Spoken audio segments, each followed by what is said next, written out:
Thorne flicked it on, and it's gone in! Pardew! 4-3 Palace! The winning goal that's put Crystal Palace into this year's cup final. An extraordinary 4-3 victory over Liverpool this afternoon. If you watched it earlier, I'm sure you'll agree it was well merited too. Now here at Main Road we concentrate on the other semi-final, Oldham against Manchester United. Jimmy Hill is this one with us. And Jimmy, interesting to see Brian Robson back in the United team this afternoon after 3 months. And Neil Webb as well, of course. And I don't think it's a disadvantage for them playing in front of 40,000 people. Although they've had injuries, I think the fact that that number of people in the ground going to mean they're going to forget all injuries. I mean, they haven't forgotten how to play while they've been out. Well, you can't write anybody off now after that other victory, but Oldham's season has fallen away over the last few weeks just a little bit. Yes, I did predict that they would go downhill in the league, and that has happened, not with any malice, but because they'd had so much emotional excitement that they were going to struggle. So on that basis, I'm not surprised. The question is, can they come back on one day with their full team out and produce the kind of result that was produced this morning by Crystal Palace? It's a good psychological advantage for United to have Robson back in the side, I would have thought. Yes, Even if he's not fit to last the whole game, start with him. Start with your best team. I mean, don't disappoint the other side by starting with something inferior. But we'd be idiotic, I think, at this time of the year, you know, with a hardish sort of ground. They were watering it this morning, but there's still the odd bad bounce and a bit of a wind here. The match is going to be a close one. I mean, it's silly to say, as we found out, that any side is superior in a semi-final. Both sides have a chance of winning it. I expect United to win it because I think Oldham's season has caught up with them already to an extent. They should be very proud of it, but their disadvantage is they're already at Wembley in the Little Cup. So if they lose, it isn't the end of the season for them. United, it's everything for them and their manager. OK, Jim. Now, our match commentators for this one, Trevor Brooking and Barry Davis. Well, the sun is shining over Manchester, as it was over the city of Birmingham. The question is, how will the drama compare? We're still waiting for the two teams as we look over the city of Manchester, and the delight here among the Manchester United supporters to hear that Liverpool are no longer in the FA Cup very nearly took the roof off the far stand here at Main Road. We're looking down the tunnel as the officials wait to bring out the two teams. Referee is Joe Worrell of Warrington. Two linesmen, Dave Frampton and John Sinclair. And there's a reserve referee on the left there, Mike Peck.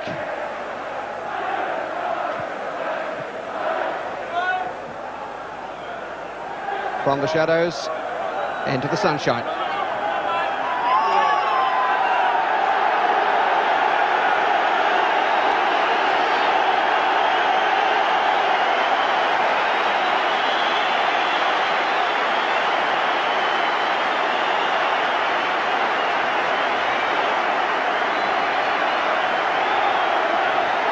The reception from two bands of supporters separated only by 10 miles. Oldham in blue, Manchester United in red.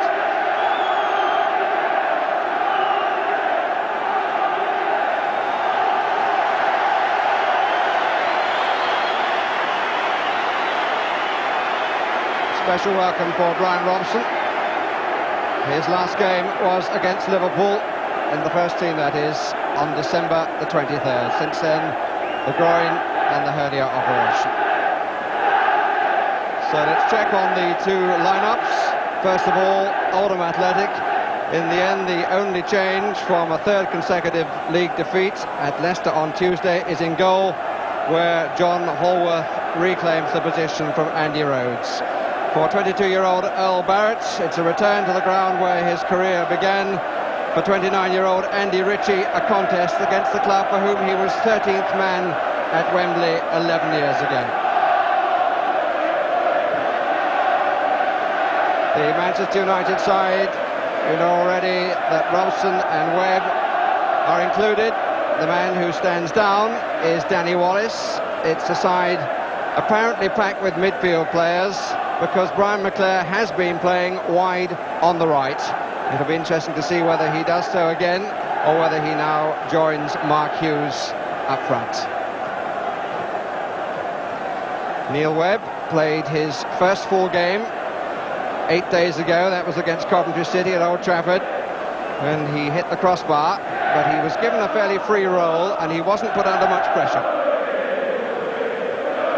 Andy Ritchie, who's been troubled with a groin strain, but came back on Tuesday, and there was never really any doubt that he would play in this one. He's played in the semi-final for Leeds United and for Manchester United.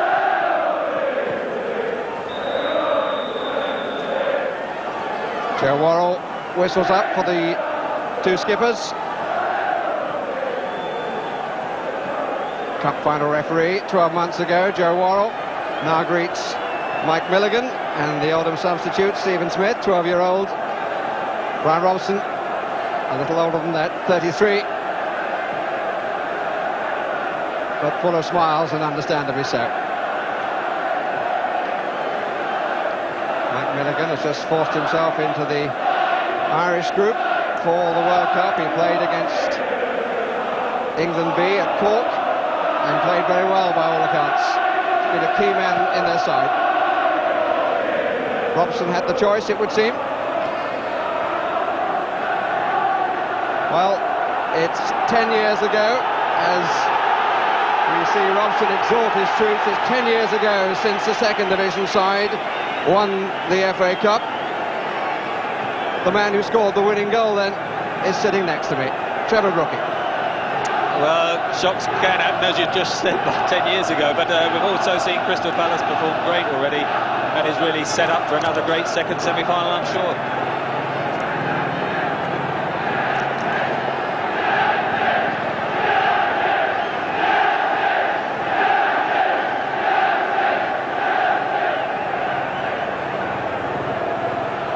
Referee just checking. He's happy with everything. We'll probably hear a helicopter above us. There's also a plane just leaving Manchester Airport, giving the passengers a view of this second FA Cup semi-final of the day. And for a change, of course, the winners know who is waiting for them at Wembley.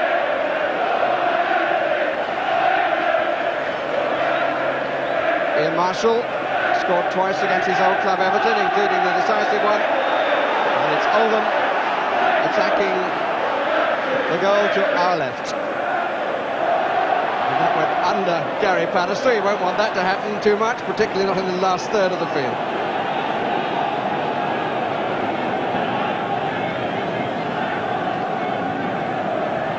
McPherson with the throw. McClare started on the right.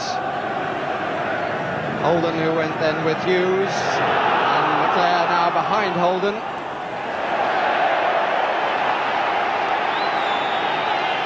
Andy Holden, who's reclaimed his place after injury from Paul Warhurst.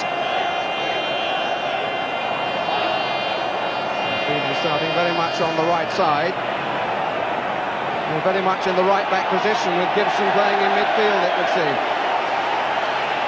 It's always interesting to see United's formation. Michael Phelan, he's going to play right back, important role with Ricky Holden, of course, down the left-hand side. And then Gibson will play wide on the left, McClare wide on the right, and Webb will be given a free role just behind Mark Hughes up front.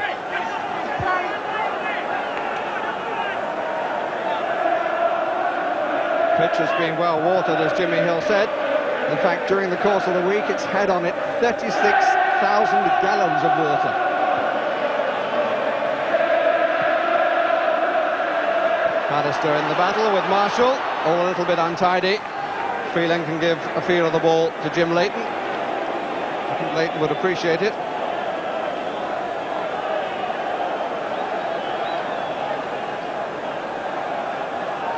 Knows well what it's like to be in a Scottish Cup final, Jim Leighton.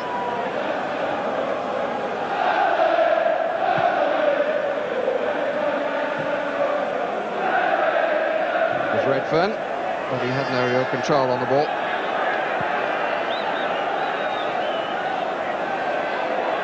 Robson. Barrett and Hughes won by Holden.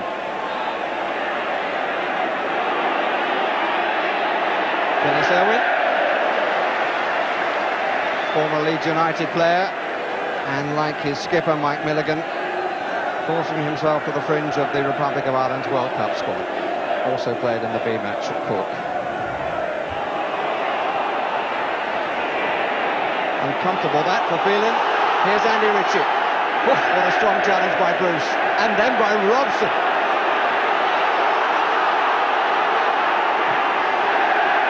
He really is unbelievable, Brian Robson. That sort of challenge, his first in a match when he's been out so long. The ball must have squealed.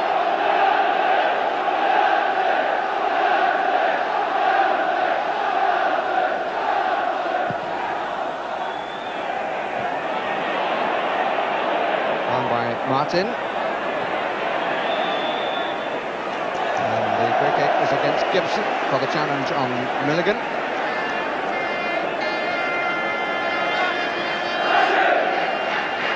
And Oldham with 4 forward, 2 wide, 2 down the middle.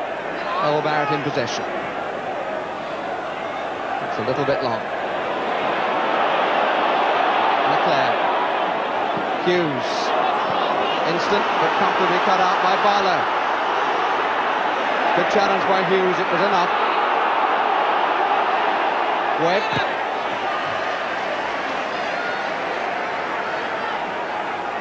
Nick Henry, who got back to Nahi Maniroom.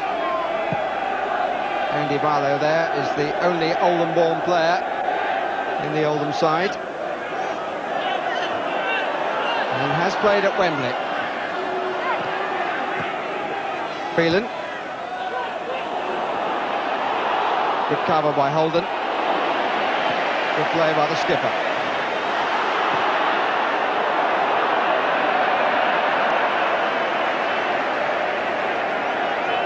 Barlow's appearance at Wembley was as a schoolboy playing rugby league before the Rugby League Cup final.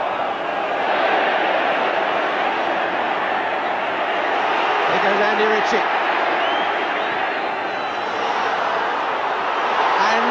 Trying to follow it through to get round behind Phelan, but a bit of a mess between Phelan and Jim Leighton, about which there were no words.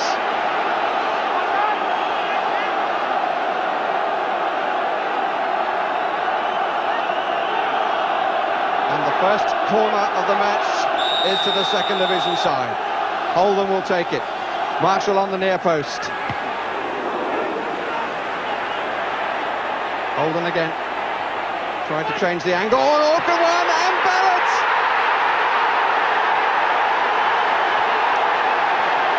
Earl Barrett, the scorer.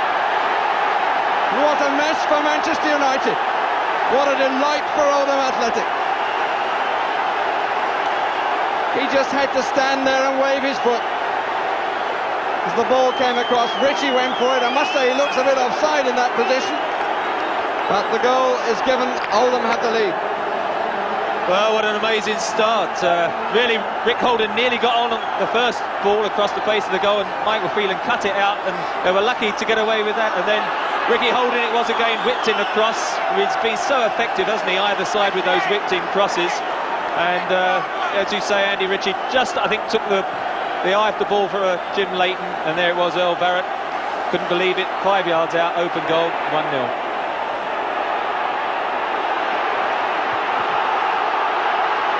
Owen. Free kick is given. Paul Ince was complaining.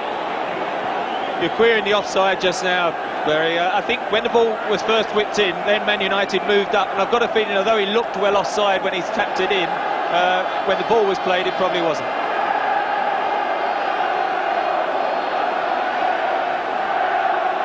Well, certainly the referee and linesman were absolutely down the line where Barrett was standing. They had no doubts about it. It's United free kick.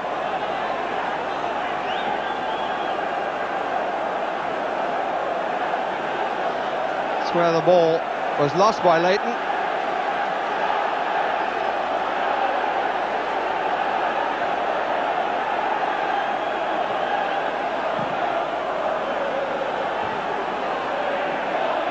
Hughes. Irwin. Redfern to Ritchie is seeing a lot of the ball, and that's good for Oldham.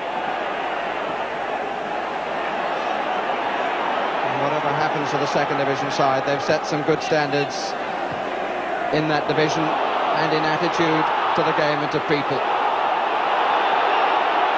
Flag was up for offside, and Paul Ince again complains, and he would do well to calm down a little bit. Young man rather shaken by the start. I don't think he's alone in the United team. Oldham's 54th match of the season, their 16th in cup competitions, and they have a priceless lead.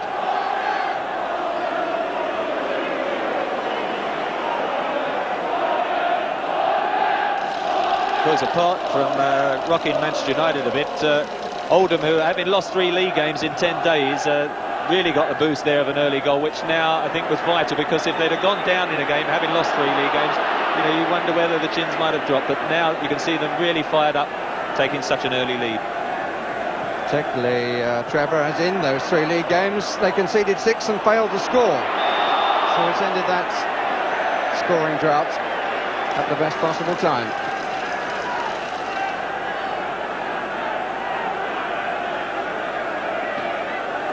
Mark Hughes and Andy Holden.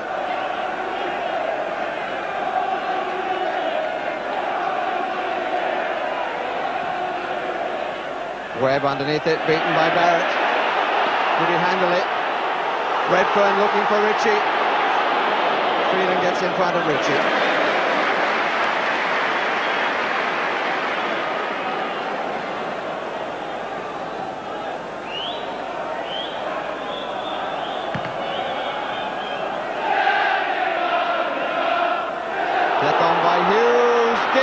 Great challenge by Holden.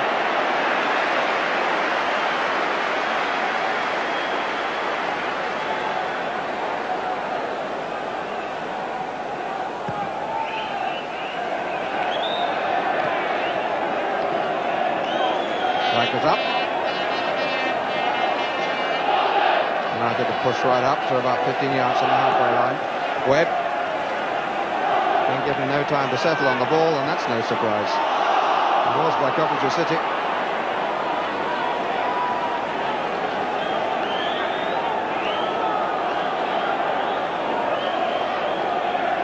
Ten minutes gone. Manchester United on the wrong end of a 1-0 score. And the man who scored the goal is in the centre of your picture there, Earl Barrett.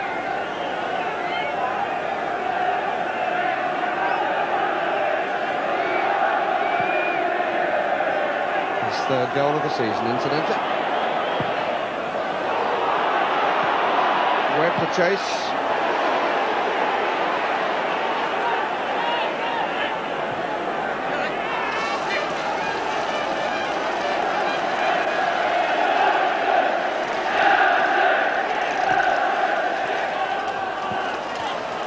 Andy Holden has made a very solid start. Here's Webb.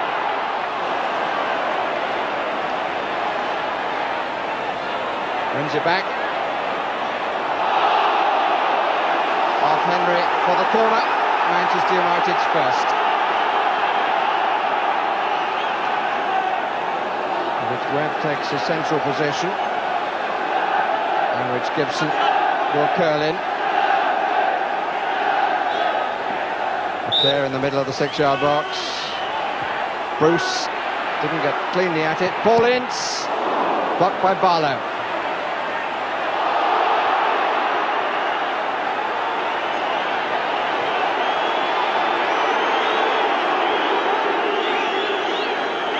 Michael Phelan's had a difficult start playing at right back. It's an interesting choice by Alec Ferguson, particularly bearing in mind that Paul Ince has played at fullback for him earlier in the season. Indeed, fairly recently. Leclerc.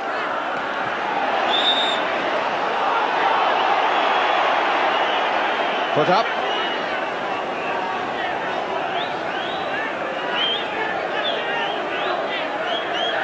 Bannister and Bruce both up on the far side, joining Gibson and Hughes. Clear in the centre.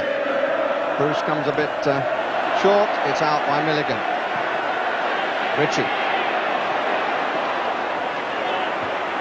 It's a major part of his role in the side, Andy Ritchie. He's very much the man to whom they give the ball and who will hold it up for others to come forward.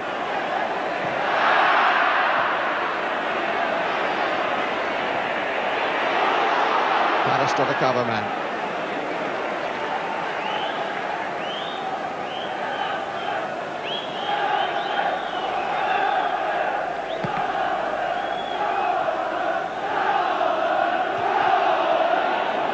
Ince.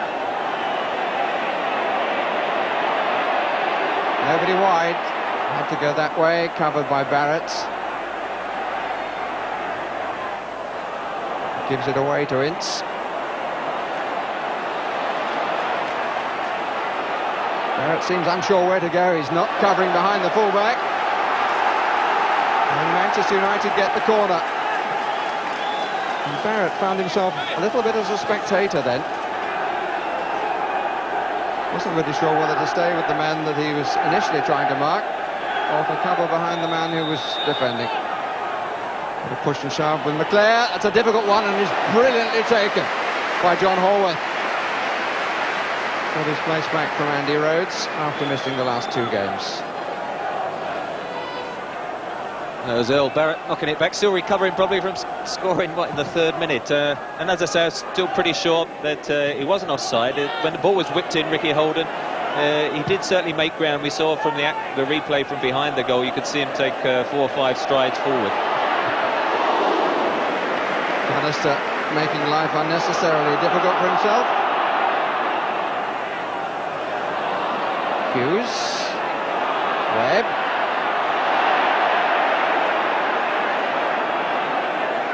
Difficult for Neil Webb. So far he's playing like a man who hasn't been playing first-team football.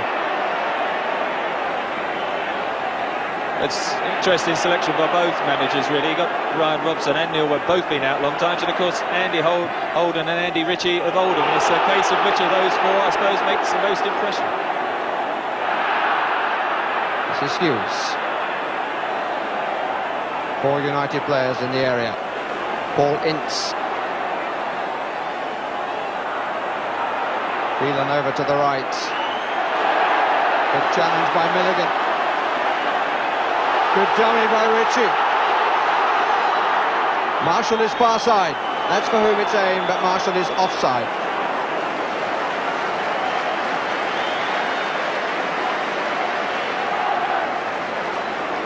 Lovely dummy, which Pallister balked completely, but it needed the instant crossfield ball. Barlow and McClare, and the free kick against the Oldham man, who's pulled away by Andy Holden.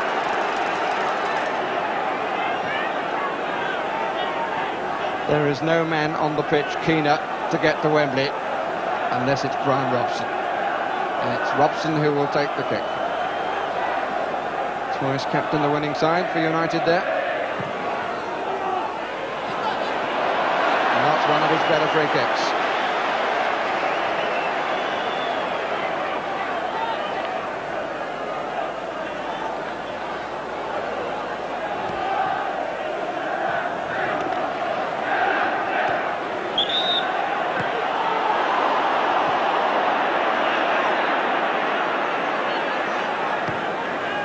Webb.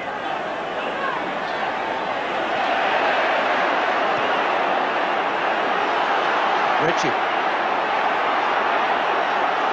Bit of pulling. The referee doesn't get the free kick. Hughes tries to get something from Mr. Worrell for that, and Mr. Worrell, quite rightly, turns with an expression of disdain.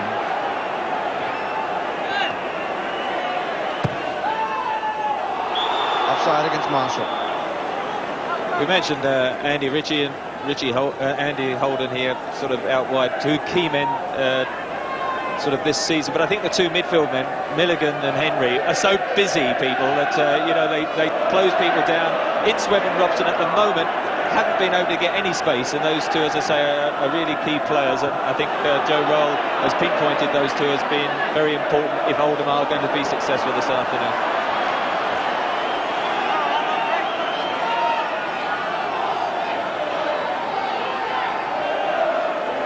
is the most influential player on the park at the moment.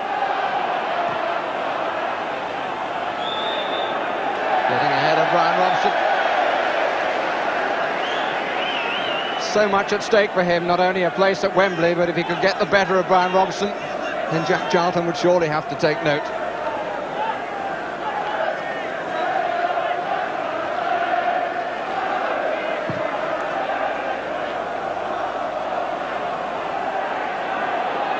Barrett had to watch the bounce and did well. Dear oh dear, Hughes crawling all over him.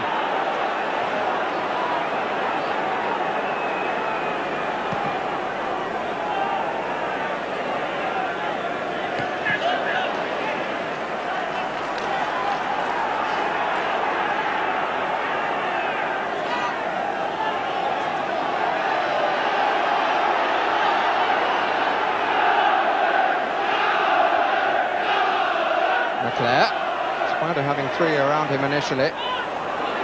Phelan, Rick Holden covering the space in front. This is Webb, Barlow to him. It's well done by Webb. Gibson at the back post. And Redfern does well. Just couldn't find Ritchie there.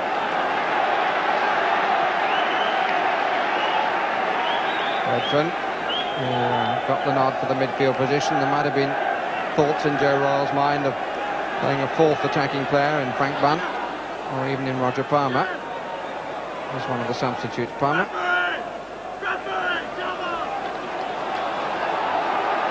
Corner number 3 for Manchester United. There's Palmer in the centre, Warhurst to the left as we look. Another Oldham substitute. In comes Bruce. Oldham went with him. Owen only partially away. Good turn by Gibson on the free kick.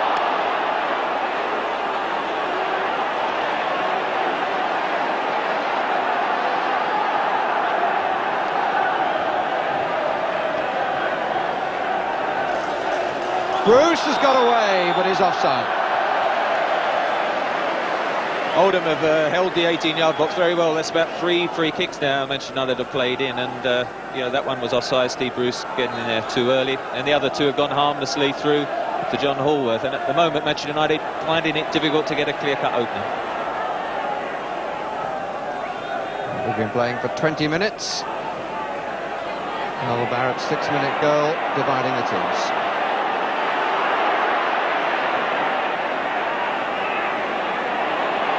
Manchester United seemingly having to do everything at a stretch.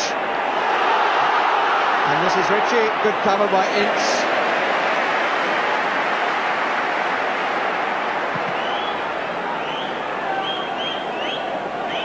Webb is virtually playing up front alongside Hughes, to whom he gives possession. Real determination from Barrett, shoulder to shoulder. And Robson will be spoken to by the referee. That really was a very poor challenge, one born of frustration. I'm sure he was upset that Barrett had won the ball. It was a wonderful tackle by old Barrett. He's so quick in his recovery, and there's Brian Robson. Well, he must have made a few tackles already, hasn't he? You wouldn't think he's been out as long as he has.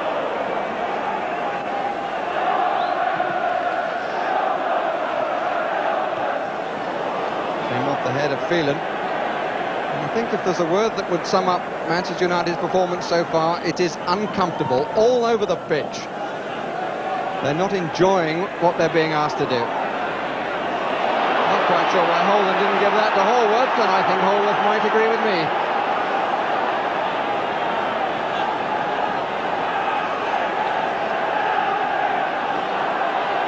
Hughes. Owen's clearance. Brian Robson was offside, and so probably were Webb and Hughes. Hughes took his goal tally to 13 with a brace against Coventry a week ago yesterday.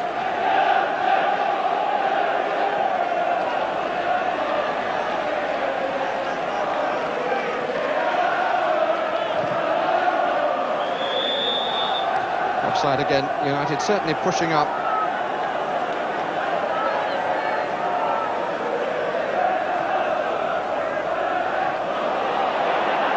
Hughes a bit surprised about that. Redfern.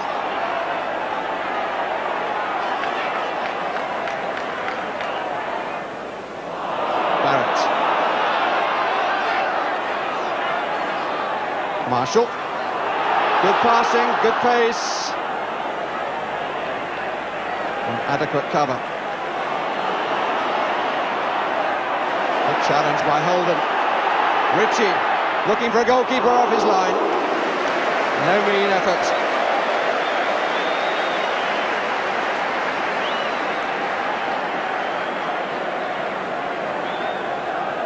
Scored 25 times this season.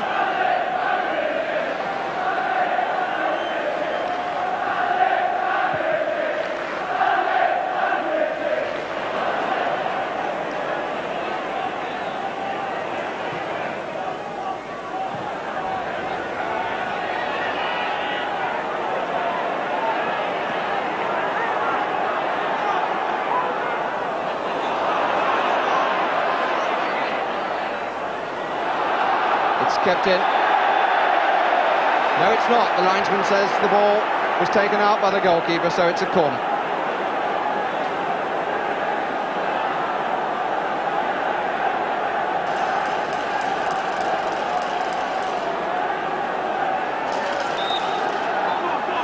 Leclerc. At the back is Hughes.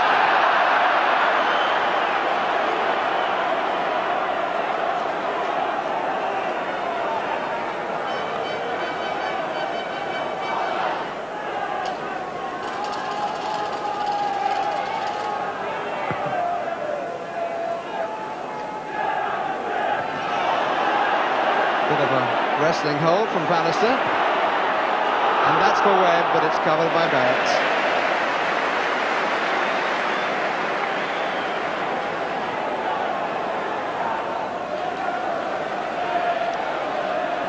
Full value for their lead, Oldham Athletic.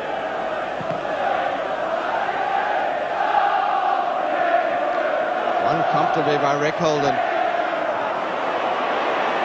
Takes on Phelan for the first time, really.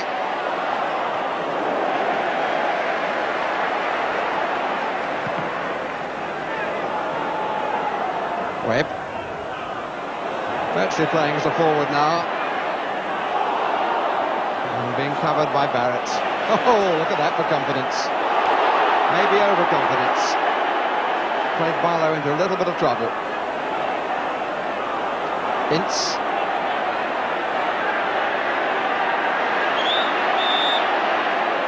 Free kick given against Henry.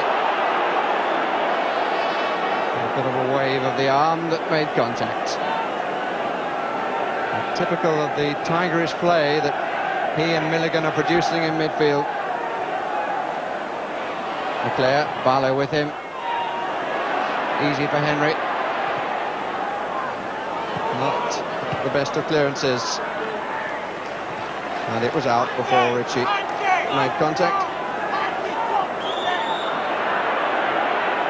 Well, at the moment it's still Manchester United who are looking the more shell-shocked side. They haven't found their rhythm at all. The sort of system with Neil Webb floating around hasn't really worked. Colin Gibson playing wide today, out wide on the left, and with Mark Robbins and Danny Wallace on the bench, Danny Wallace in particular, you do sort of wonder if it stays like this, how long before perhaps an early change might come into play.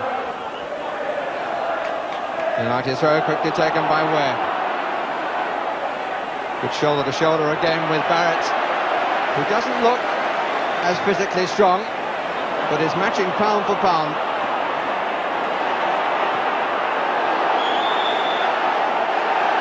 And Ince complaining again. And the young man of considerable talent, Paul Ince, should really be concentrating on his game.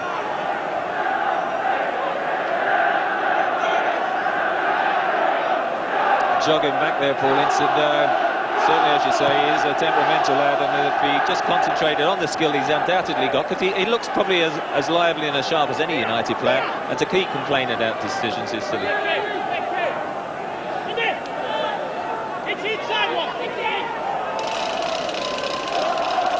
Good run by Milligan, but there's a losing battle in height with Pallister. Oldham. Free kick is against Phelan for a late contact after the ball had gone away.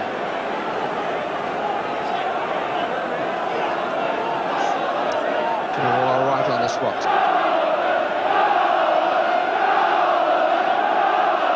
Oldham and Marshall on the far side, Ritchie ahead of them.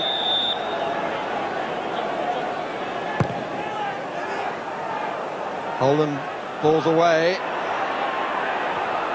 Pallister. Wasn't the best of clearances by Gary Pallister. Beautiful first time ball by Milligan. That's a tease up and is well held.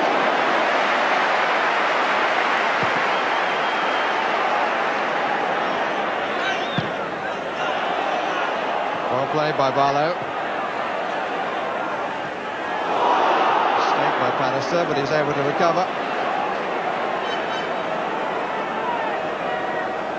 I would suggest that Oldham are winning about 90% of the 50-50 balls. Hughes. Barrett. Bruce. And Robson! It's 1-1! He's done it again. Including a replay, that's 4 semi-finals running in which he scored.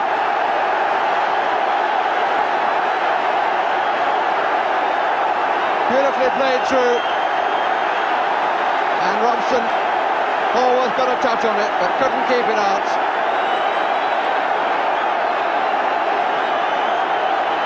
Excellent first time ball.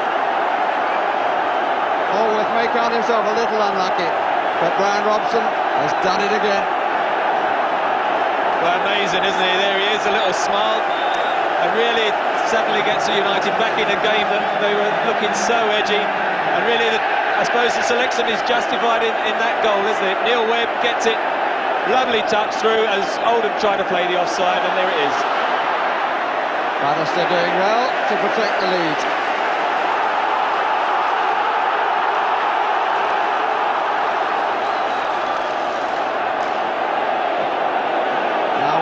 Comparison of stride. Here's McClare. Play on, says the referee. Not a protest from United, and rightly. That was either a first-time shot from McClare or nothing. Proved to be the latter. The boos are from the crowd. There wasn't even a raised eyebrow from United players that I saw.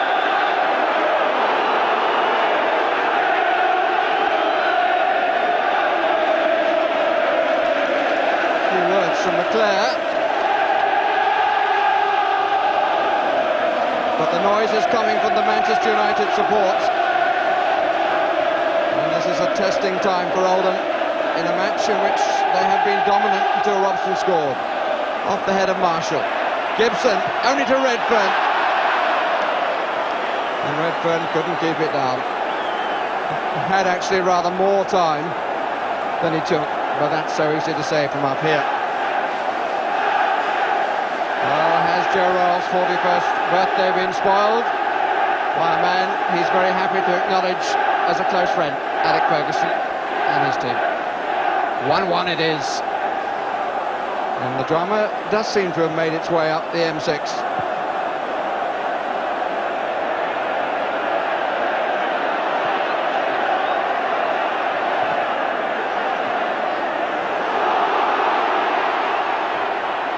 Hughes. Corner. It's often been said that semi-finals are dull, tense affairs. Not today. Fifth corner for Manchester United against 1 for Oldham. Sorry, against 1. Out by Owen.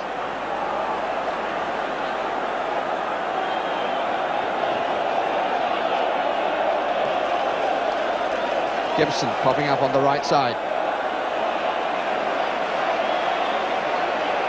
Never looked likely to get the cross with the right foot.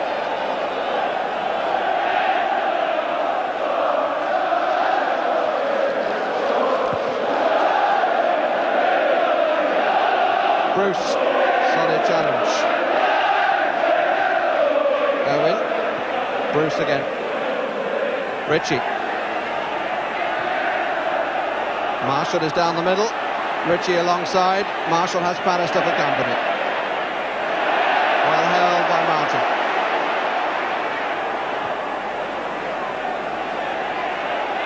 Milligan. Henry. Barlow. Oldham. Of the Rick variety. He's away. Into the cover man. Spoilt the cross. Couldn't deny it, but he spoilt it, did Paul Ince.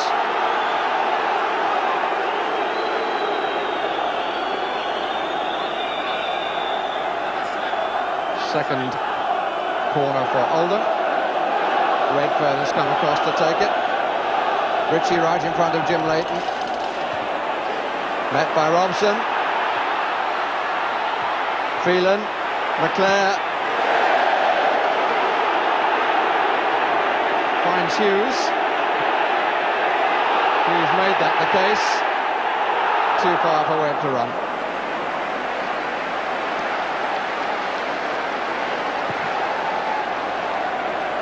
Bruce was appealing for offside with 3 United defenders behind him.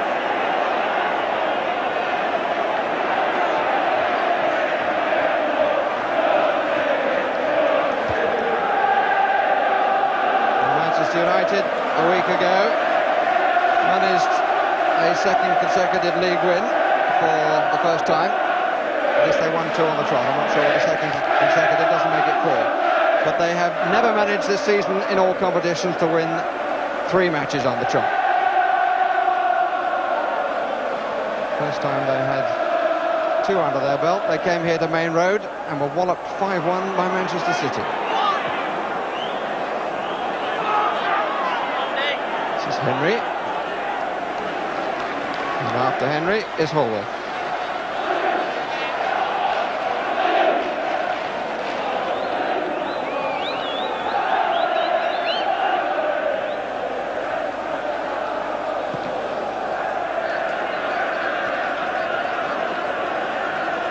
Ten minutes of the half remaining. The score 1-1. Scores Barrett and Robson. This is Redfern and Bruce, and that's a corner.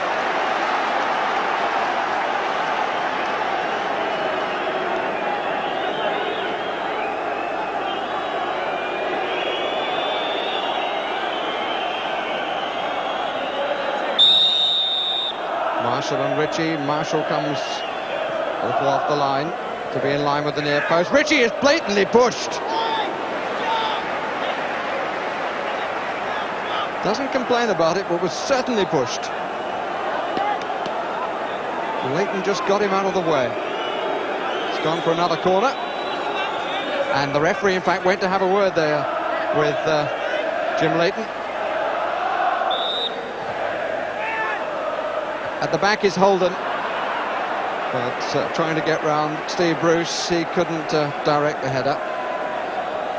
Look at that. No question about it. He got away with it. And Ritchie didn't complain.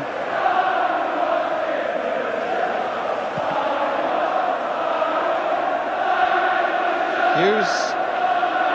Henry.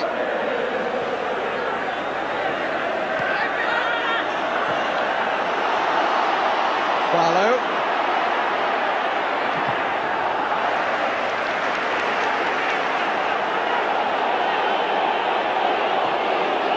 Holden again. We've got a man over. Gibson, back by Henry, kept his eyes firmly on the ball. Gibson again. Hughes is having to work hard for his money.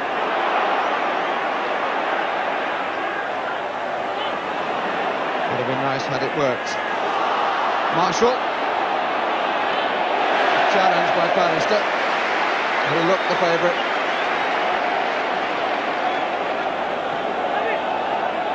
Barlow. Henry. Redfern. Goal kick. Well, the pace hasn't slackened, has it? Oldham haven't suffered adverse reaction, having peg back to one apiece, and at the moment, even Stephen, with perhaps both defences working hard to make sure that not many chances created in the last few minutes.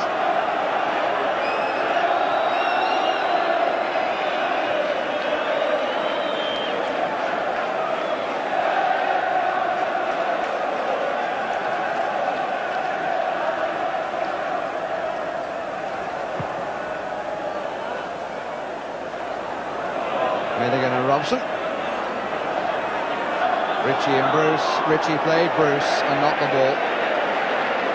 And usually got a free kick. And I think Bruce got a bit of a knock in the face.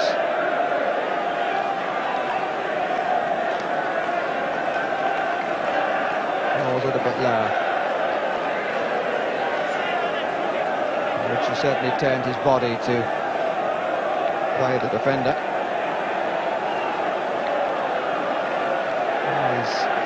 Hair was pretty short. I talked to him in the week. I think he's had a haircut since then. Webb, not comfortable for Holden. Nice touch by McClare. Ince still. Good vision. Phelan. Barrett's header. Ritchie to the right. Bruce goes with him.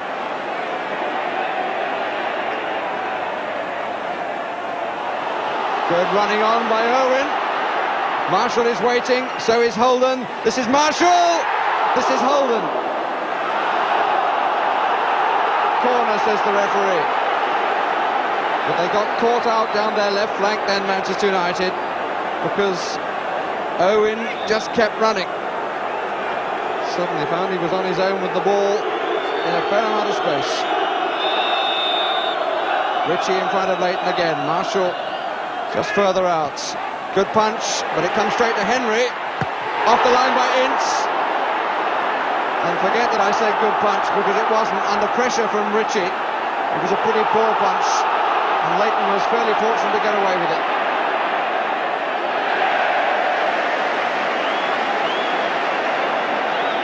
Henry denied by Paul Ince. Comfortably cleared by the man on the line. Well, even so. Well, two escapes there, really. The first one was a great run down the right by Irwin, who whipped in the cross, and Marshall's header was blocked by Pallister. And then again there, Henry, low drive. There was Paul Ince doing his job at what he was put there for on the line and hooking it away. But they do like to get the fullbacks, Irwin and Barlow, forward. And at the moment, certainly Oldham reacted better than Manchester United haven't got level, really.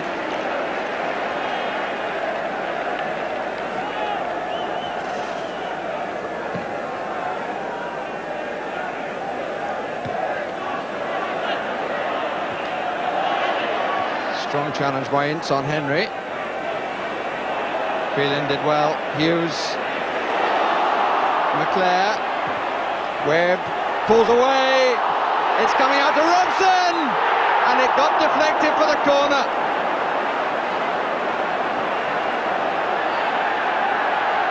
United player is down. It's Brian Robson. And I think he just fell awkwardly as he came through. Webb did well here because he went one way, then pulled back, but just couldn't pull back enough. And they're all committed, the weight's all the wrong way. In comes Robson, two go to challenge him, and off one, the ball went for the corner. Driven in, and it's Ritchie who clears spectacularly after Hallworth had missed equally spectacularly. That's an awkward one. Foul on the goalkeeper by Bruce. We're not no shortage of goalmouth incident, is there? That one, Brian Robson again surging through late, and Irwin, with a combination and a bit of help from Barrett, both got up and just blocked it. Otherwise, there was a second goal for the man himself.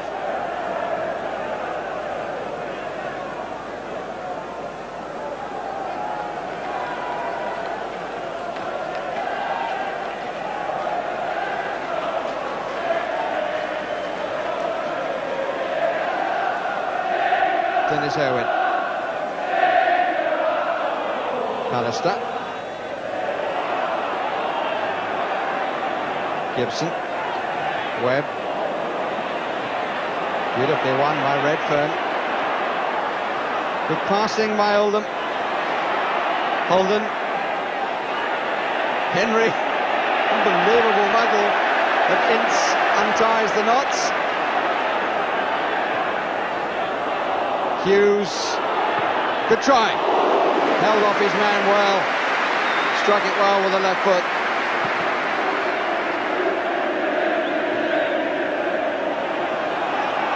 Leclerc. Gibson makes the run. Irwin goes with him. And we're into the last 2 minutes of a vigorous half.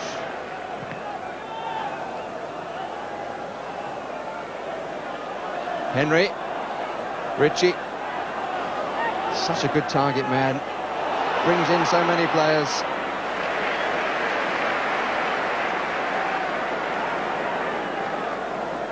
Oldham have proved themselves over the season. Their cup successes may have been on their own pitch, but should be remembered, they held Everton at Goodison, they held Southampton at the Dell, and their passing quality has been noted all around. And one of the sad things about the fact that the pitch will go is that all the youngsters who was able to watch playing on it last week will not have a place to go. One of the pluses of plastic pitches.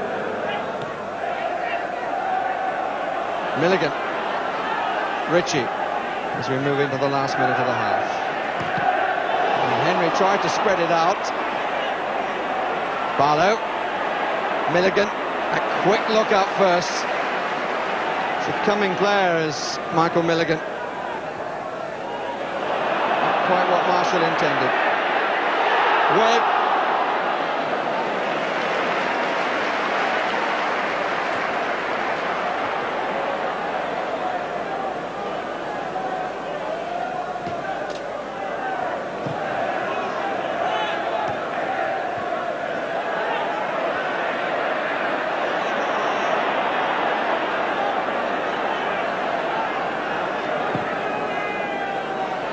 Ritchie. Good first touch, good use. Good cover again by Ince, and he's done a lot of that. Nice little shimmy too. But Neil Webb certainly hasn't got the pace back yet, and it's not a surprise. Just Worrell allowing a little time for the odd stoppage and injury. Occasional word in passing. A watch by Martin. Foot was high by Milligan, and the referee wants to talk to Mike Milligan.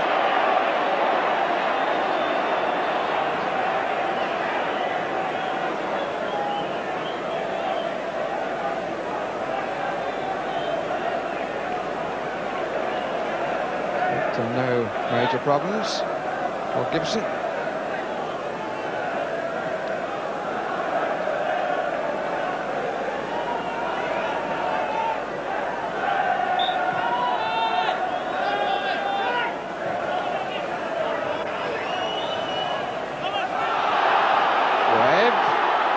That's a nasty one.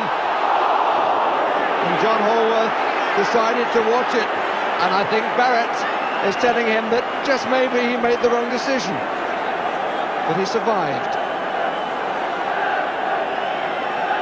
Webb can take the corner.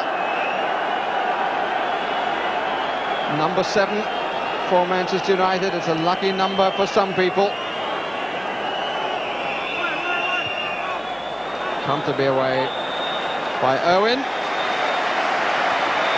it's all square with Earl Barrett opening the scoring in the 6th minute, and Brian Robson scoring the equaliser in the 29th. Plenty of incident, all to play for. Half-time, 1-1. Well, we've had 9 goals. I reckon we could have had about a dozen, and I'm told, my betting friends tell me, Jim, that you could have... Yes, the second half of Manchester United's 18th FA Cup semi-final, and the second half of Oldham's second. The only previous one was back in 1913, when they lost to Aston Villa, having beaten Manchester United en route to the semi-final.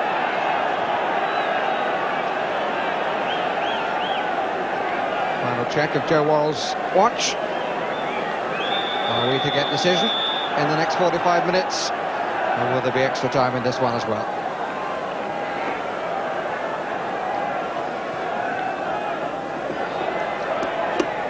Webb. And Barlow. Ince.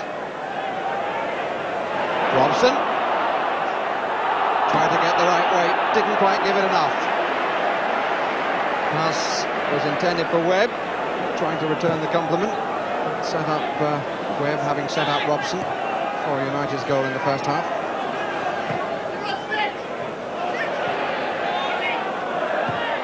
Away by Martin.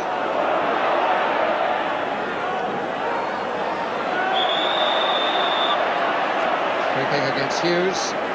And I wonder, Trevor, what the managers would have been saying at half-time, because Joe Rowe must feel his side have played very well. Alec Ferguson probably feels that his side didn't play that well, and yet it's 1-1. I think, as you say, Oldham, Joe Rowe would have been the better pleased, and I thought they finished the second half very well, and then Manchester United sort of Webb there playing through, and Robson coming back into the team, gradually edged their way back into the fray. I thought Paulins played well in midfield. And sort of the back four had an edgy start, didn't they? The equaliser settled those down, and certainly probably now, as I say, it's been important to gain the initiative early in this second half of one side or the other. Referee had a quick word with Ritchie. Gets the ball well, beats Robson. And Marshall in need of quicker feet. If Marshall had not been Marshall but Ritchie, which of course would have been impossible because Ritchie passed in the ball, but you get what I mean. Ritchie moves his feet rather more quickly and might have got in there, but Marshall, the taller fellow, found it much more difficult. To be fair to centre-back really most of his career, and then this season, because of injuries, he's pushed up front. He had a really purple spell, didn't he, during the cup run, and really has kept his place up there.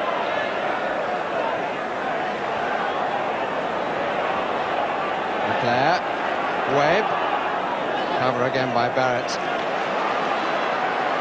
He and Milligan, the stars of the Oldham show in the first period. Marshall. It's too far because Holden had already come in and indeed was nearer the striker of the ball than was Ritchie.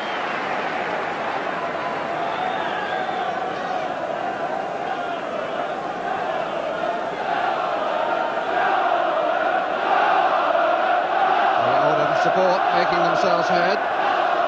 They were given 18,000 tickets, Manchester United 27,000, reflecting the difference in size of the average gate. Oldham's 18,000, really satisfying. Just about everybody. 27,000 obviously not for Manchester United, a total satisfaction. Henry and Ince. Henry played it out.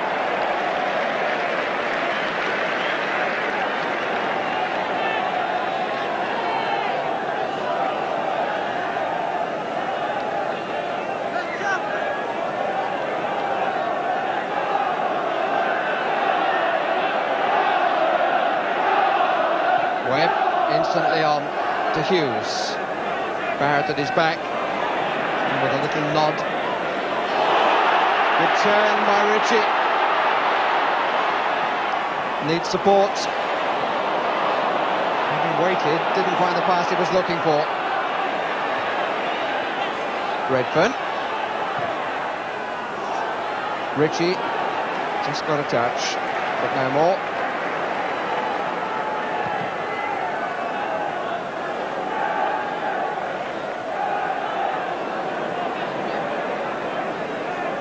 Hughes has had to wander lonely.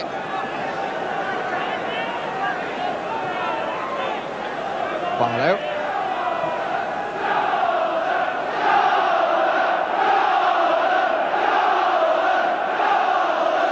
Good support from those who've come from the town on the edge of the Pennines.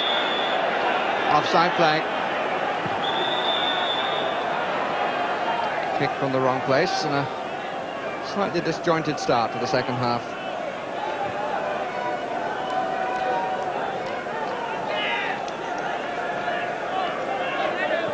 5 minutes of it have elapsed.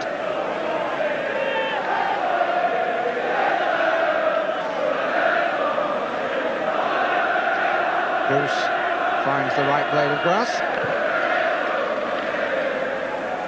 Barrett beats Hughes in the air again. Ritchie holds it up, but Redfern had not made the run, and Ritchie was caught by Bruce, whose challenge was late.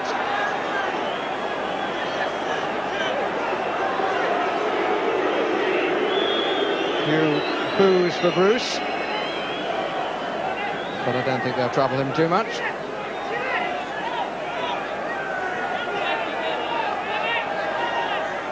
Pallister with Marshall.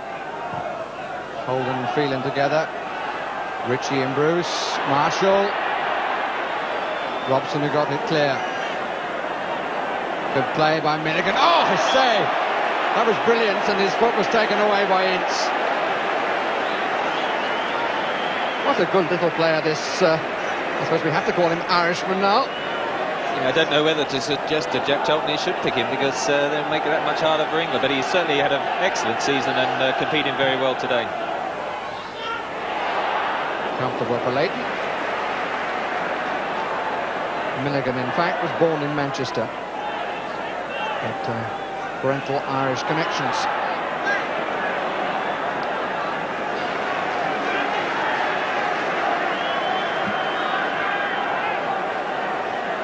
He's quick, he's skillful, and he's very competitive.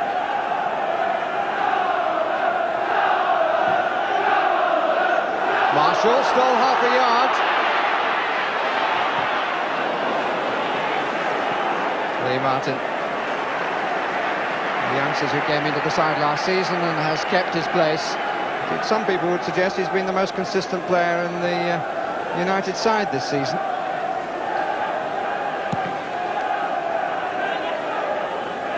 Owen, Robson, Barrett.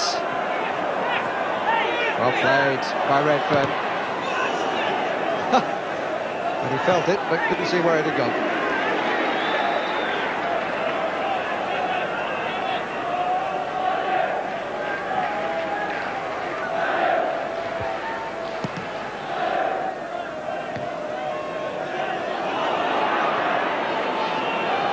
Won by Holden in extremis. Marshall went offside for a second then. Gibson. Leclerc on the touchline. Webb inside and is offside. And the Oldham back four played that very well indeed. Again, the offside, they do hold fairly flat line, Oldham. It just got caught out once, of course, Ryan Robson with his equaliser. And it's just a case of just timing the run again at the right time with Manchester United. Want to make a breakthrough. Although, of course, without Danny Wallace in the front line, they do that little bit of pace that they perhaps have in other matches this season.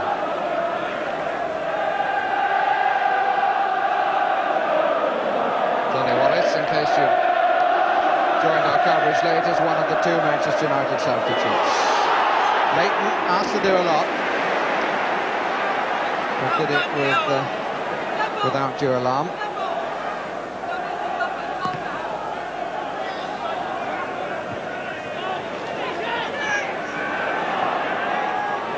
Barrett seemed to come off the hand of Henry, but inadvertently, says Mr. Worrell. Barlow. Holden hasn't had too many runs at Phelan, whose main preoccupation has been making sure he knows where Holden is.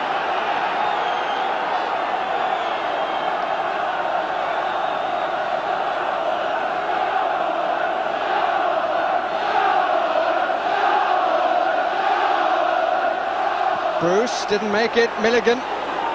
Goal kick. Milligan felt that he didn't have a clear view of the ball.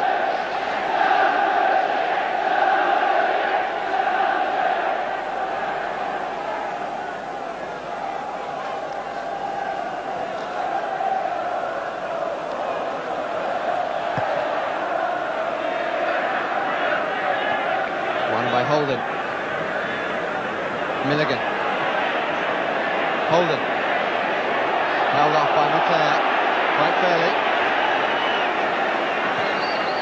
And he mishit the pass. That was intended, I think, not for Martin, but for Hughes.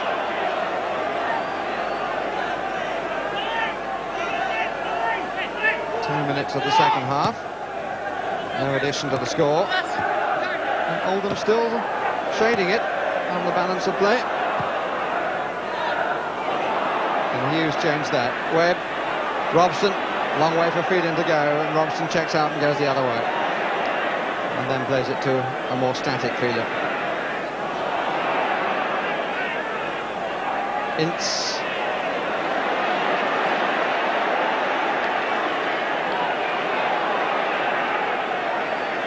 Barlow came off Holden, and with the use of the hand, Manchester United have the free kick. For which Pallister starts coming forward, and Marshall returns to the old role there, the number 9 in blue of central defender. Too short from Phelan. Set pieces haven't really been very good for Manchester United. And Ince is in trouble, and Ritchie was too eager.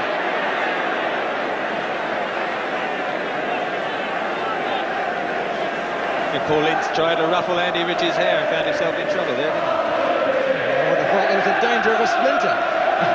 Here they are, having a little swing around each other's neck. I suppose you might say Brian Clough would have approved.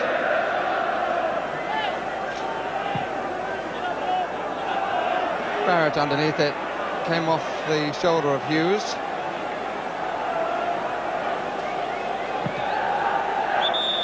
Offside against Holden.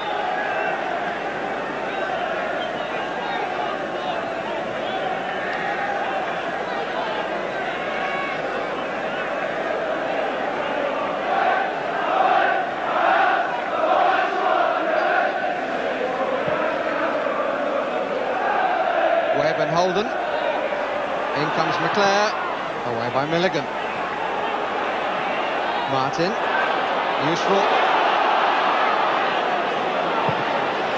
Robson asked a bit too much of Martin. Marshall.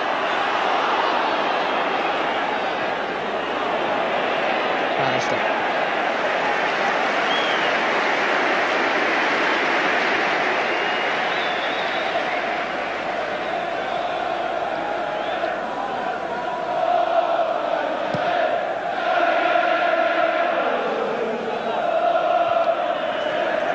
By Holden.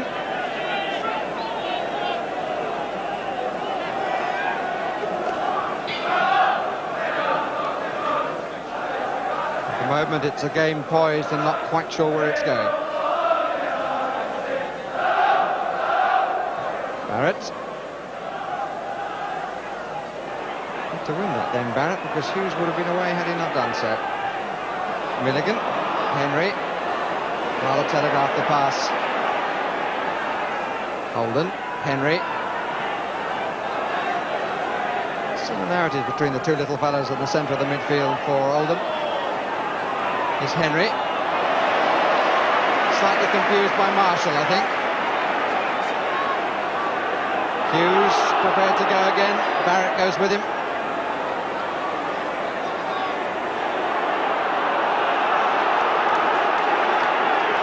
Crowd get up and complain. For me, Barrett performs another very fine piece of defensive play.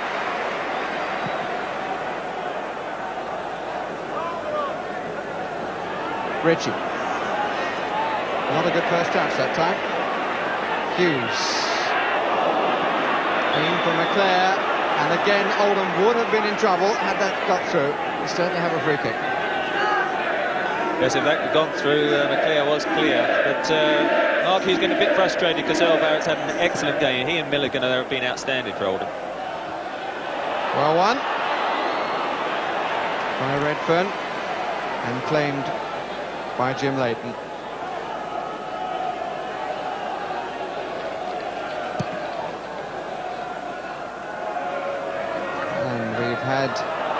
2/3 of the 90 minutes. 1-1 the score. Henry. Redfern. And I suppose, Trevor, normally one would say that the longer it goes on, the more experienced team would be fancied. But at the heart of that experienced Manchester United team, there are two players who haven't played very much first-team football. Well, it is a problem with Webb and Robson, but, you know, there's another man there as well, Colin Gibson, who only came back last month after 18 months out. I'm sure Danny Wallace will come on this half. It's just a case of which one of that trio will be the one to make way for him. Here's Marshall. Good save and a very good shot. Good cover by Bruce. Hit that very well indeed. Was just sufficiently far ahead for him to thump it, and it had some venom and was well knocked down. Jim Leighton, steely eyes. And the reflex is sharp, might have to be again. Calmly played by young Martin.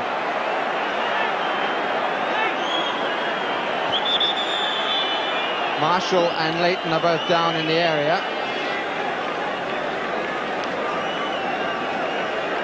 Left knee as far as Marshall is concerned.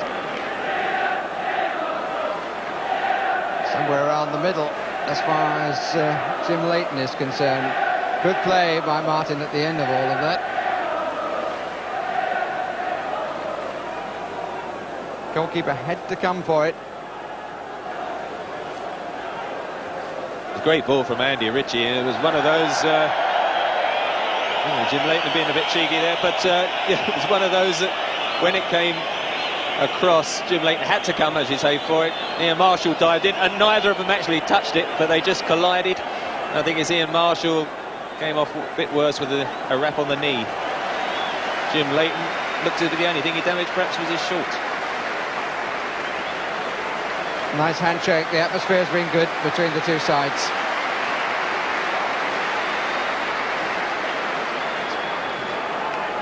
It's been a competitive semi-final that's had some very good moments. I was asking a lot that it shouldn't live up to the earlier one of the day, but it's making a gallant effort. Free kick against Marshall for the challenge on Ince, and Ince again complains. It would be a shame if his talent is stifled by his temperament.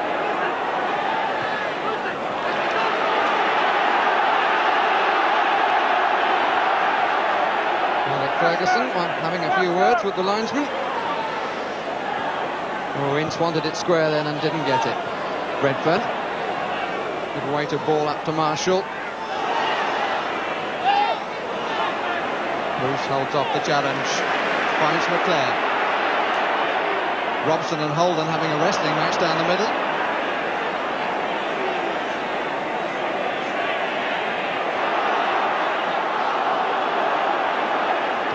Holden hasn't had much change out of Phelan. What will Webb get out of Holden?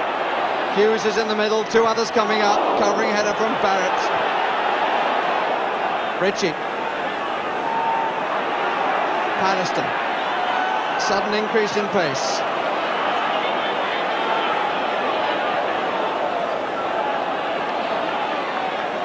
Ince.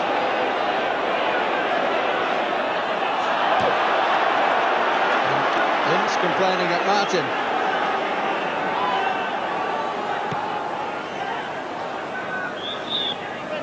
Arm up by Henry. United's free kick.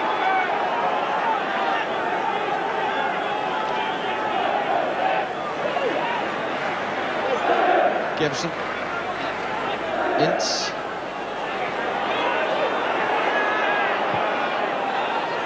Webb. Looked like a little bit of a nudge, but the referee will have none of it. Ince the first to complain. Webb was waiting for it to come down and was challenged. Mr. Worrell had a very good view of it. Martin, who played the ball in, and there looked like a little nudge there, by Barlow on Webb. Manchester United have had one penalty all season, and that was in the opening match, and John Lukic saved from Brian McClare. They haven't had one since, which is quite amazing. That incident in the 65th minute of the match. The one here, I mean, not the one against Lukic. Marshall. Where did he come from? Free kick for the challenge by Colin Gibson. Certainly that penalty decision, I've seen penalties given for less, that's for sure.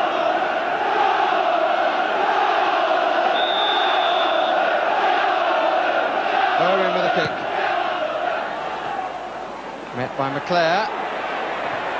Holden. Ritchie didn't make it. The whistle had gone. The whistle had gone. Oh, a little bit of pushing, I think, by Ritchie. That would really have rubbed salt into the wounds, because it did seem to have a pretty good case for a clumsy challenge by Barlow on Webb. But Mr. Worrell had an excellent view and decided against.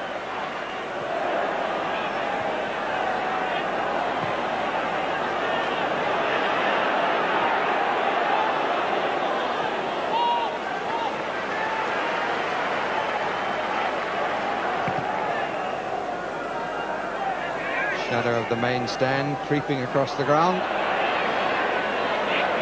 Good ball by Ince. With the spin very sharply. McClare finds Webb. Good attack. 4 up for Manchester United. Good claim by Holworth. Robson and McClare end up in the goal. Oldham come away with the ball. Holden. It's been pretty quiet, really, to tell the truth. Ince. Showing good pace. Handball by Barlow.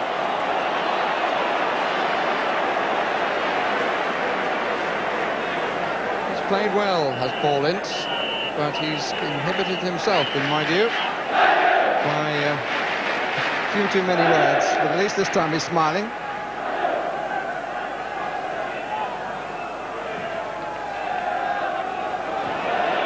Holden's header. Marshall was the player in the sandwich.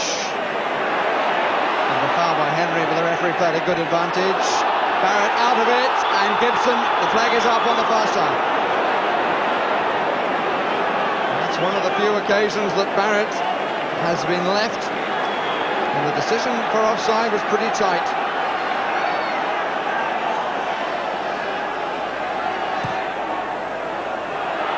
Ritchie trying to come in, Leighton didn't come out. And Phelan did it well. May have been too far for Leighton to come. Holden. Oh, it's superbly done.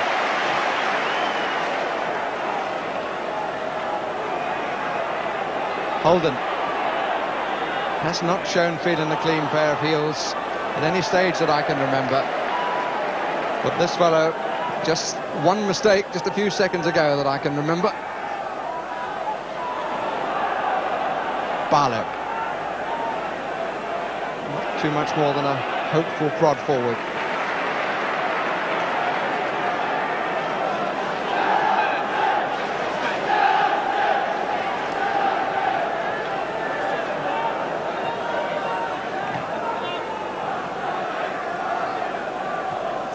Hughes getting ahead of Holden.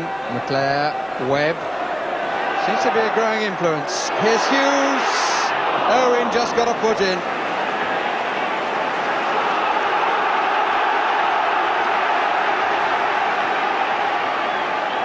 It's a good challenge by the fullback.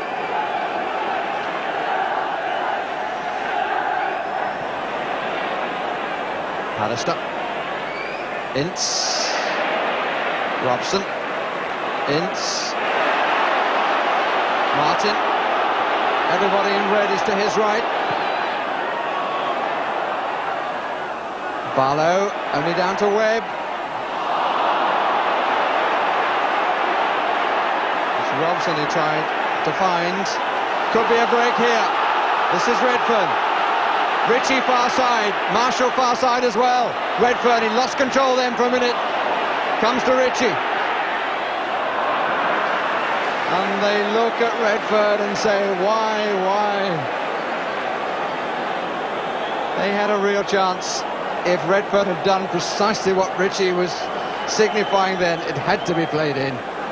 Well, they had an extra man there, but he just got his head down, and it was very noticeable Manchester United when they did break down. They were very tired getting back, and you do feel that a substitution must be coming up very shortly, really. Both the substitutes for United are forwards, Wallace and Robbins.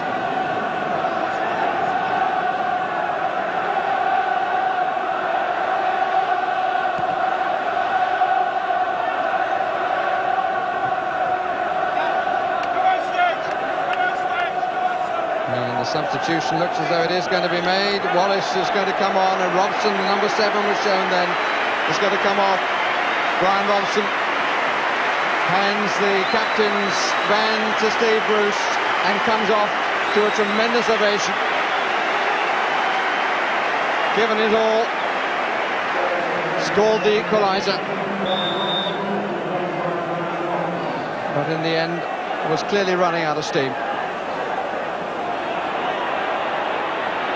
Here's Ince. And even more from Paul Ince, who's been the pick of the midfield, I think.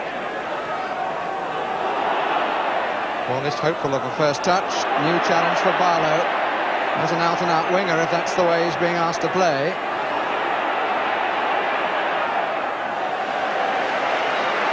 First round to Barlow.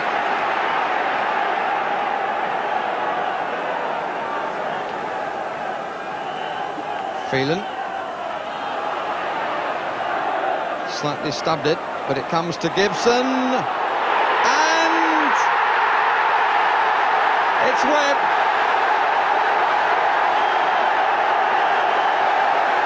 There was a little hesitation, and Webb is engulfed. Came across to Gibson, it was slightly mishit, I think, but the early header in, and it was Webb. It came more off his forehead, the ball hitting that rather than the reverse. He was turning with a goalkeeper who decided to come late, and Manchester United have the lead. Neil Webb is their scorer. Goal in the 73rd minute, his second of the season. Will it take Manchester United to Wembley? Well, what a substitution, eh? Danny Wallace out on the right there, and he puts the crossover. Lee Martin nodded it back, and I think you can say Alex Ferguson made sure he took the right man off, because Neil Webb was still on the field. There hit his head. I'm not sure he knew where it was going. Bobbled in the net. Hallworth came off the line to try and punch it, and there Alex Ferguson, well pleased now, suddenly 2-1 up. Ritchie.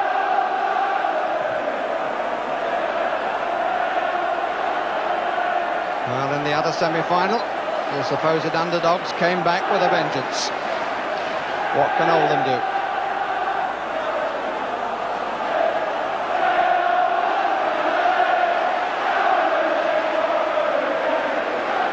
Bodies in the area. It'll be a corner when it's all sorted out.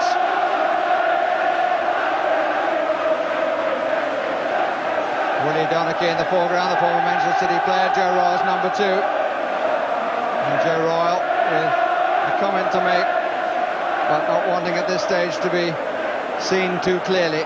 From his point of view, it was a poor goal to give away.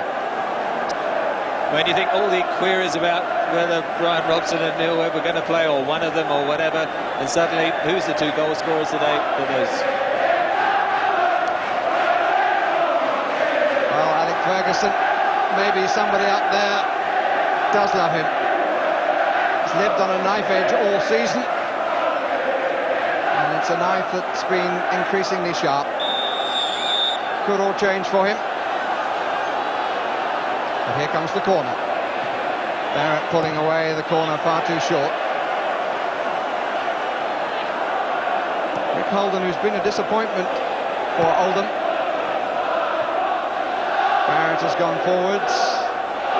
Ince, Marshall, Andy Holden, Well, didn't hesitate. And we're into the last 15 minutes. The First Division side lead. Marshall.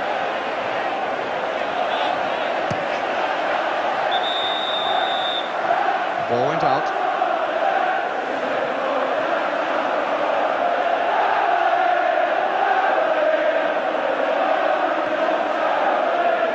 And Alec Ferguson with his arm round his skipper.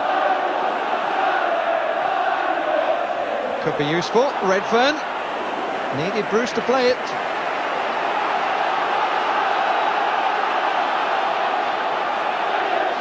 The new skipper demanding concentration.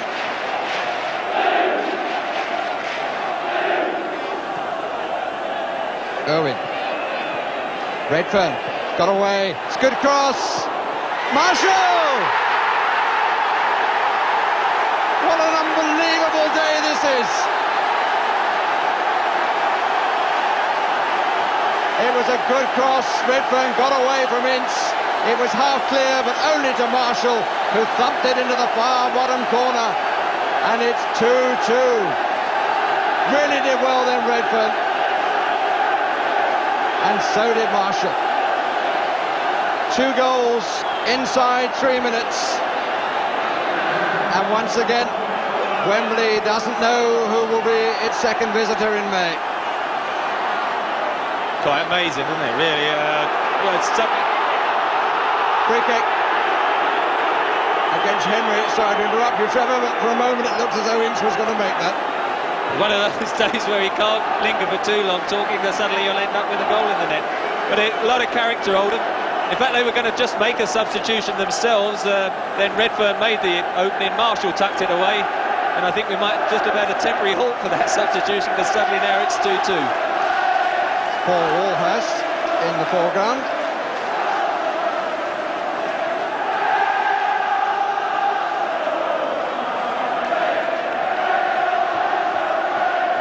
Five men in the wall. Webb takes it. Oh, they fell for that. Wallace. Out by Barrett. And if they were watching the first semi-final, they'd have seen Crystal Palace fall for that sort of thing. Wallace. And Palace came back. What about Oldham?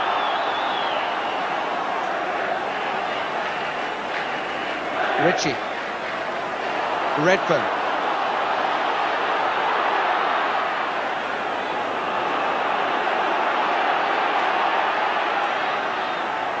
Marshall is underneath it. McClare.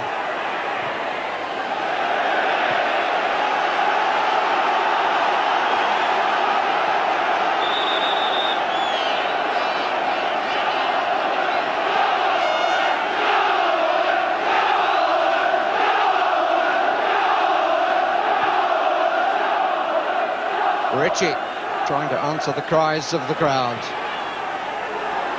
Pallister. He's had a number of balls come to him that he's found the bounce unkind. Here's Milligan.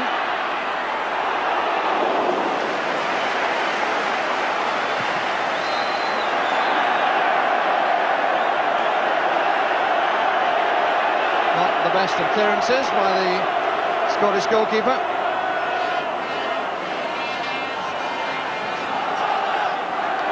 Holden. Becoming more of an influence. Came off Bruce.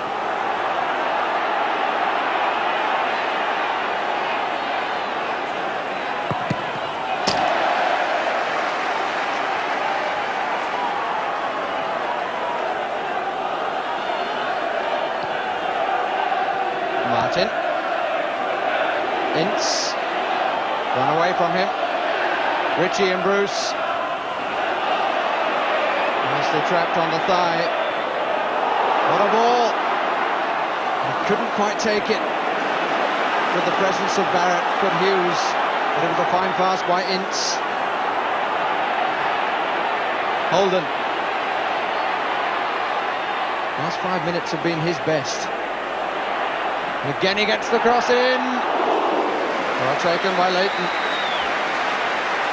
Because, of course, when Danny Wallace came on and got pushed out wide on the right and moved Brian McClair inside to replace Robson, Brian McClair worked back very well to cut off a bit of the service to Holden, and suddenly Danny Wallace is not such a good defensive flank player, and he's not covering, and suddenly Holden's getting a lot more of the ball. Which is the player who stayed down.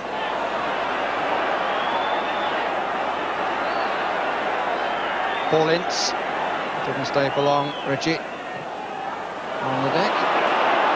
Holden. Cut out by Neil Webb. Ince. Wallace and Barlow. Colin Gibson's got forward trying to get behind Holden. Didn't succeed.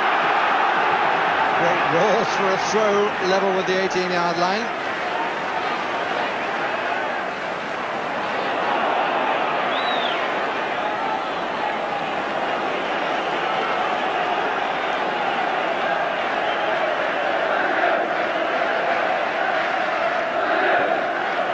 Won by Pallister.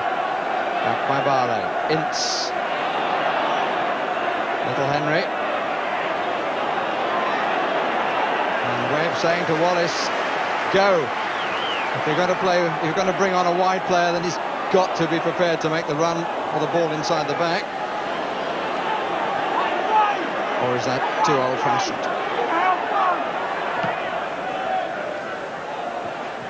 Pallister's header. Webb, the centre forward. Gibson getting forward much more. He's forward of McClair here. Now Danny Wallace. The early cross met by Holden. Ince. Wallace again. It's a good ball. Goal kick.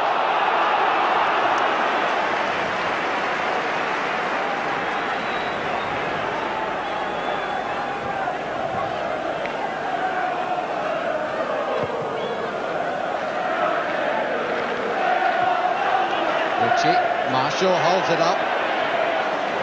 Barlow. Holden stays on the touchline. Play it to my feet. Marshall. Up comes Irwin. 4 blue-shirted players in the area. Now 5, now 6. Redfern.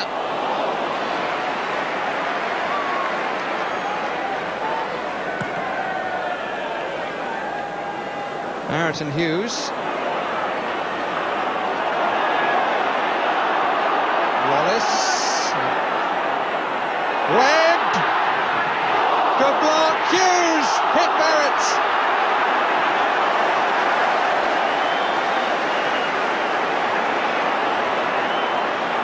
Ritchie. And Marshall is offside. Goodness me, John Hallworth did awfully well then. Parry down, shot from Hughes, hit Barrett. And suddenly Oldham were breaking, and at the end of it, Marshall was offside.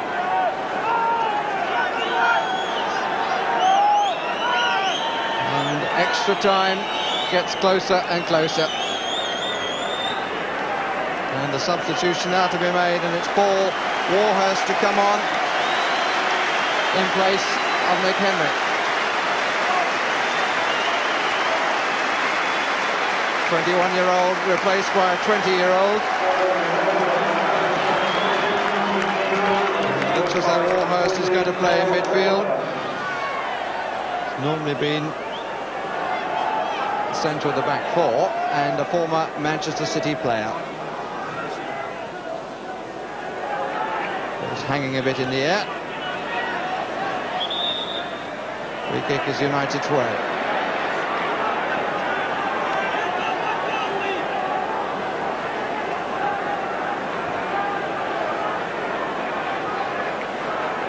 Martin going to take it. 5 United players on the edge of the 18-yard line. One of them is Bruce, who will now have to get back if Redfern can attack. Offside against Ritchie. And Ritchie so disappointed. Gave a bit of a warming to the air in the shadow of the stand. And we are 5 minutes away from extra time. Well, what is it about the first year of a decade? 1980 there were a total of 3 extra replays. And it was won in the end, as we said at the start of this afternoon, by a second division side.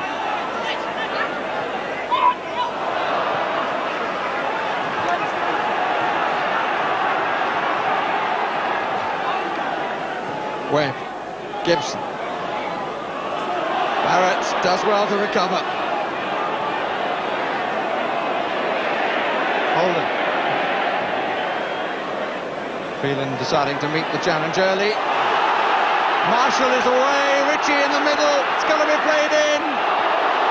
The ball bobbled a little unkindly for him, but in truth he wasn't totally in control of the situation.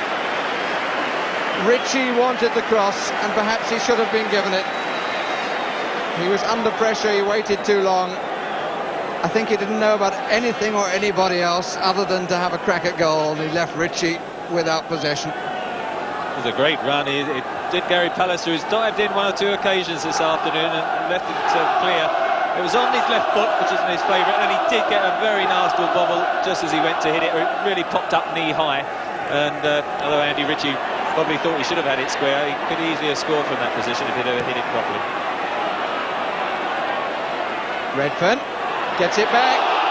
Play on, good advantage allowed. Marshall. Away by Phelan. Holden. Good moment to block across. Holden will try again. Changes the angle. They're queuing up. Came off Marshall, there's a goal kick.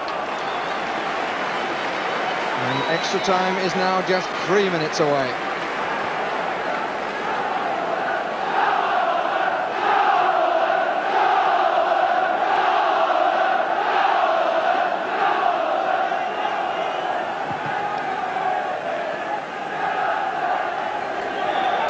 Foul by Holden. A little bit of pushing and holding down on Neil Webb.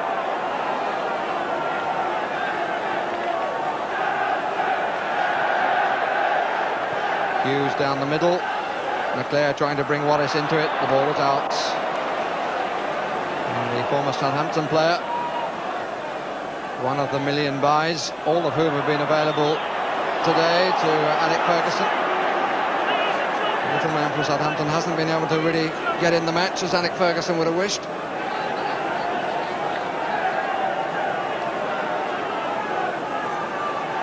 Inside the last 2 minutes.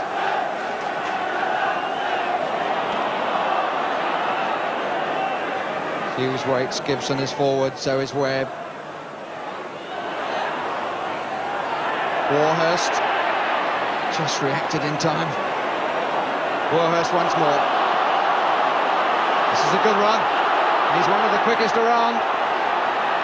Marshall. The early cross. Ritchie. Couldn't quite get enough height. Holden. Phelan takes the sting out of it.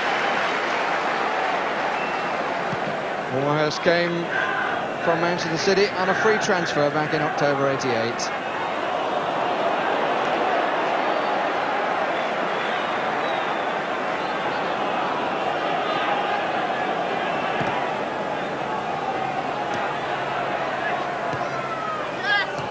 Now down to seconds before the referee will signal an extra half an hour.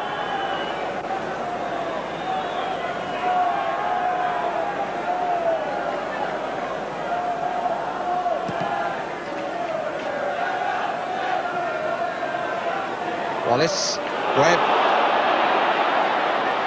crosses early, Hughes, Irwin's clearance, Warhurst, little dangerous. And Milligan disappointed with Redfern's pass, but Redfern probably was breathing a little heavily then. Played into a little bit of trouble by Warhurst. Hasn't always adjusted to the pace of the game, which is so difficult to do when you come on as a substitute. Marshall, Ritchie. Where's the support? Ritchie makes a bit of time, but there isn't much of the 90 left. Redfern, it's a question of what the referee has allowed. A free kick to Oldham Athletic. Is there to be a sensational end to a hugely competitive and thoroughly entertaining contest which has demanded much of the players? It's curling harmlessly. It's lovely to see how all the time at either end where there are seats, people can't sit down, they've got to stand up. He has to sit down, Joe Royal at the back there. Two managers have been rather better at that than have Messrs Coppell and Dalglish, who stood up for most of the first semi-final.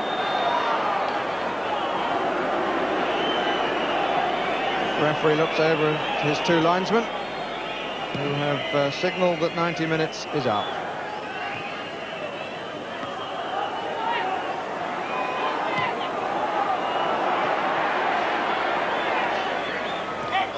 Played Ritchie. Play on, says the referee, but Ritchie is hurt.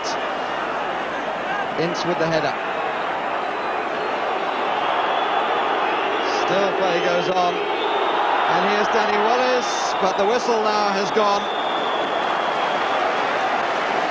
For the second time in the day, we have extra time. Both semi-finals going into extra time. Marshall getting the equaliser in the 76th minute.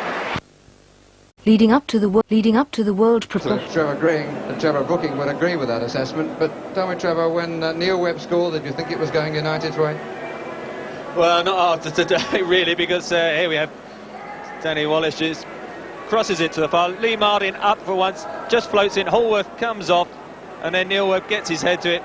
Not too sure. He knows it's going in the general direction of the goal and is pleased to see it drift into that empty net. And then Redfern, who of course used to be at Crystal Palace, will want to play them against them in the final. And there's Ian Marshall at right foot, and that's why these days he's playing up front rather than in the centre-back position. But you know, Neil Webb, I thought, lasted the pace very well, shaking his head there, thinking to himself, well, I thought that second goal was going to be enough, and also probably saying to Brian Robson, what about that save he made from me just near the end as well. But in a way, the comparison of those two goals, I mean, the one from Manchester United, I suppose it should be said, had an element of fortune. The one from Oldham was really carved out, and that rather backs up Jimmy Hill's observation that Oldham have been the more complete side. Well, United have never really flowed all season. I mean, they've been worried about relegation, and then have just edged a couple of good results in recent weeks. And then, you know, they're getting away victories in the FA Cup. Here they are, semi-final. They came to today really being the favourites. Oldham just slipping away a little bit in the league, but really, you know, they had been the better balanced side, Oldham. But United seem to this season have had that knack of always just conjuring up that winning goal whenever necessary in the FA Cup. We shall see whether they can do it again here in extra time. Well, the managers have said their words, and the teams are to play as they were in the second half, which is Manchester United defending the goal to our right.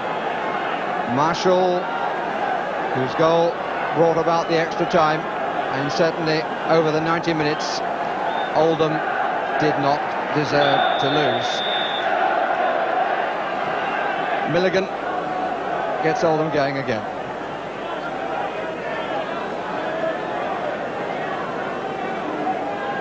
Demands on fitness, demands on nerve, and fortune always a major factor. Here's Holden, gets the cross again. Redfern, the nod down. Marshall blocked in front of his goalkeeper by Steve Bruce.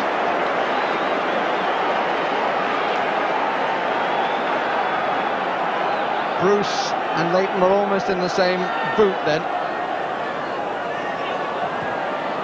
Ritchie seems to have recovered from his knock that he got just at the end of the 90 minutes. Brave header by Barrett, which was costly. He stayed down. Away goes Warhurst. He is pretty quick, but not the most accurate of crosses.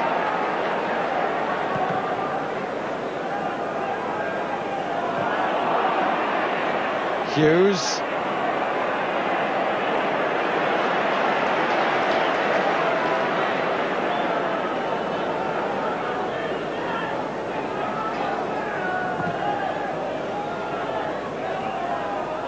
Bruce's head. Gibson's foot. Only to Barrett, who's recovered from the knock.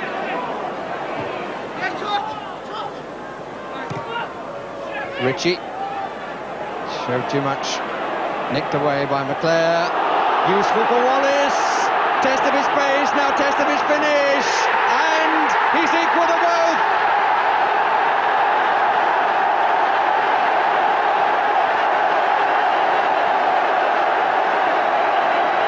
The face of delight is lost in the crowd. A fine ball through. The finish as the goalkeeper came somewhat feet first was what was required. Burst through two defenders and Manchester United lead 3-2.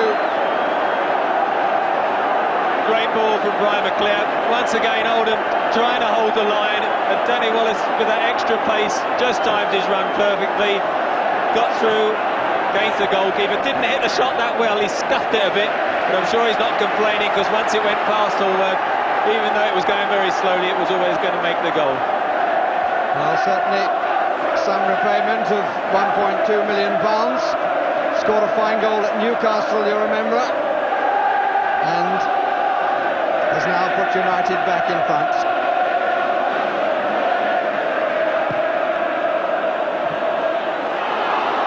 Gibson.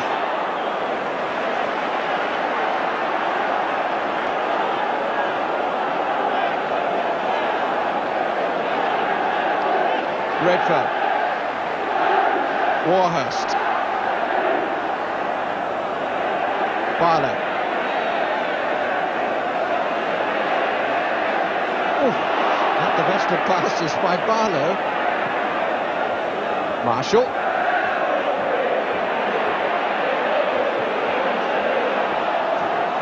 Oldham led, Manchester United equalised, United went in front, Oldham equalised. Now United ahead again. All their matches on the road to Wembley, and they've all been away from home. This is the nearest they've been to home, playing on the ground of Manchester City. Have been won by the odd goal. 1-0 at Forest, 1-0 at Hereford, 3-2 at Newcastle, 1-0 at Sheffield United. Can Joe Royle's team bring an end to that sequence?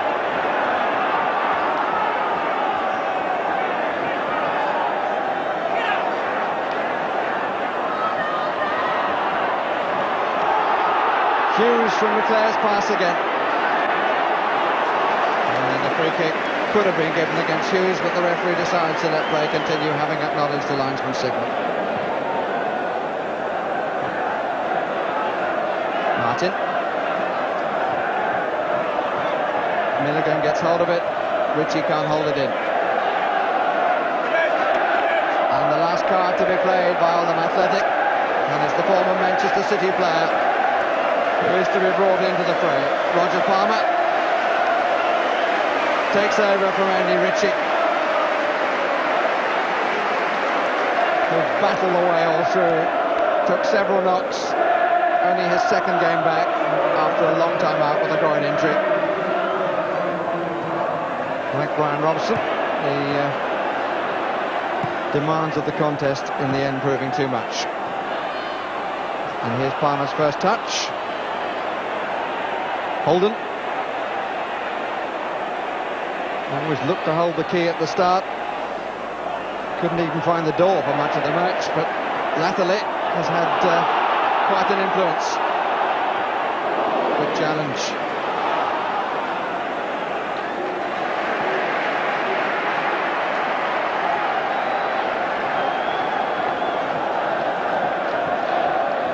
Andy Ritchie so much wanted to beat his old side, not from a point of view of revenge, But having been the 13th man and having lost in the semi-final when he played for Leeds United,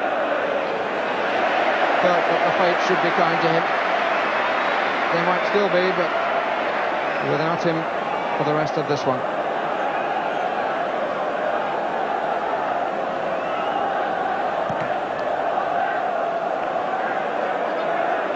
Won by Holden. And here's Palmer with Pallister. Well played, Pallister.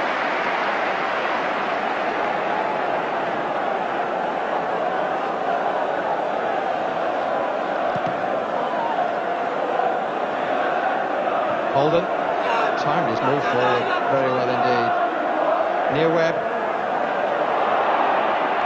That's Horwitz. Via the head of Barlow.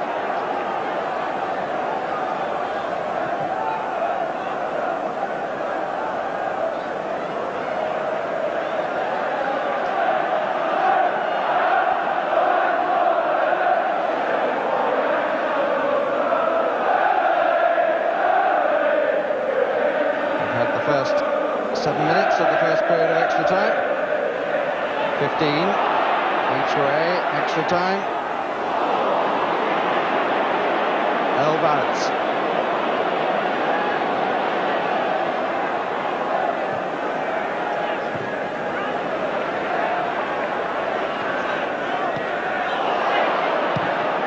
Kicked by Gibson. Bit of a hand-off by Holden, but Hughes maybe made more of it than there was. Good ball in. By Owen, who gets it back. No, it's a poor cross. Pity for Oldham because he was well placed, and so were three runners in the middle. Unusual for Dennis Irwin because he is a very good attacking fullback, had an excellent season as well in all their hat runs and their push to try and get in the playoffs and promotion. But at the moment, test of character really, Oldham. This is their 54th game. It's asking a lot. They've battled back to get equal in the 90 minutes. Now going behind in extra time. You just wonder whether they can lift themselves. Joe Rell likes to switch things around. You wonder whether he's put an extra one of his backmans up front in the second period of extra time, perhaps. Ince to Wallace and back to Ince. Good switch by Ince to get the ball in front of him again. Mike Phelan. Offside. Against Gibson, I think.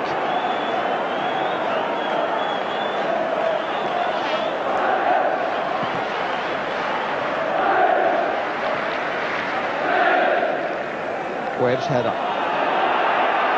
Holden. Offside. Against both Palmer and Marshall.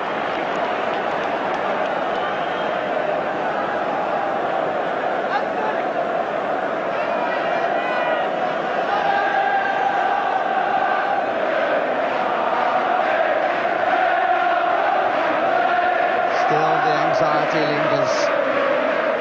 Still the edge is sharp.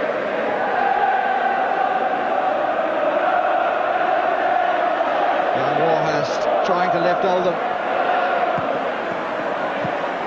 But they're making mistakes with their passing, which seems to be born of fatigue. Both managers down on the touchline.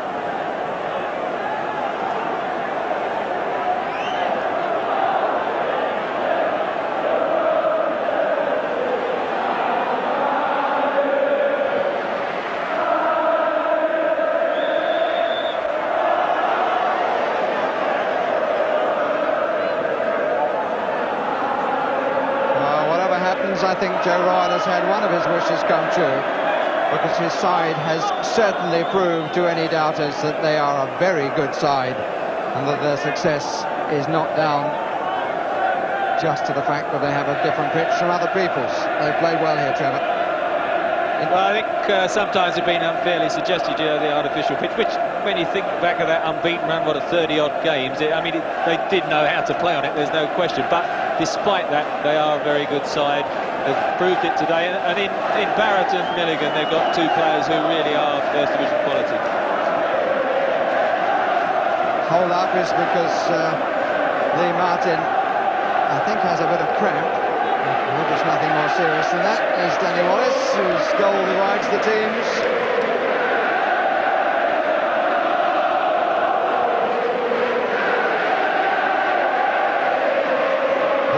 Manchester United support all around the ground are celebrating the victory.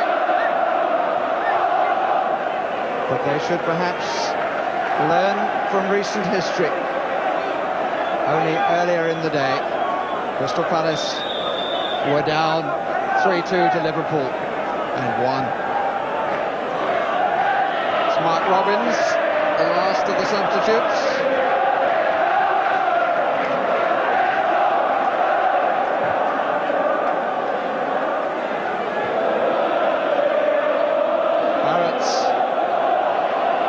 Martin, clearly feeling it. He's got a bit of a dead leg, I think. That's an awkward cross. It's well claimed. I think it was intended as a cross. It became rather a testing shot. Joe Royle actually has pushed Neil Redfern just in the picture there, just behind the front two. So he has switched tactics a little bit, trying to get extra men forward. Here's Holden. He's away from Phelan, punched by Leighton. Pallister was rather in his way, and the free kick is to United. It's Neil Webb who's down.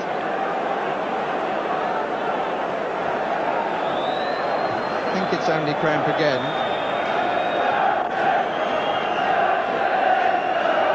We're waiting to thinking about bringing Mark Robbins on. I suppose they've got to wait and see.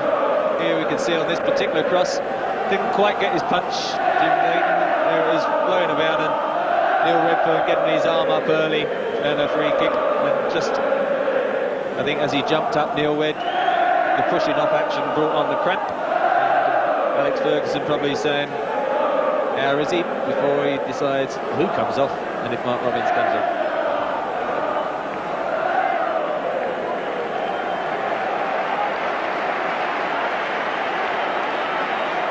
Robbins still has to wait. Webb is okay. Meantime, Martin seems to be moving rather better than he was a few moments ago.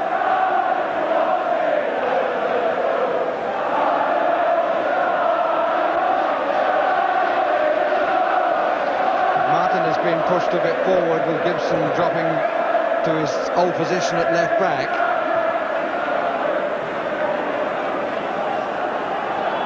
Sort of left midfield, come slightly further forward with Gibson solidly at left back. Barlow.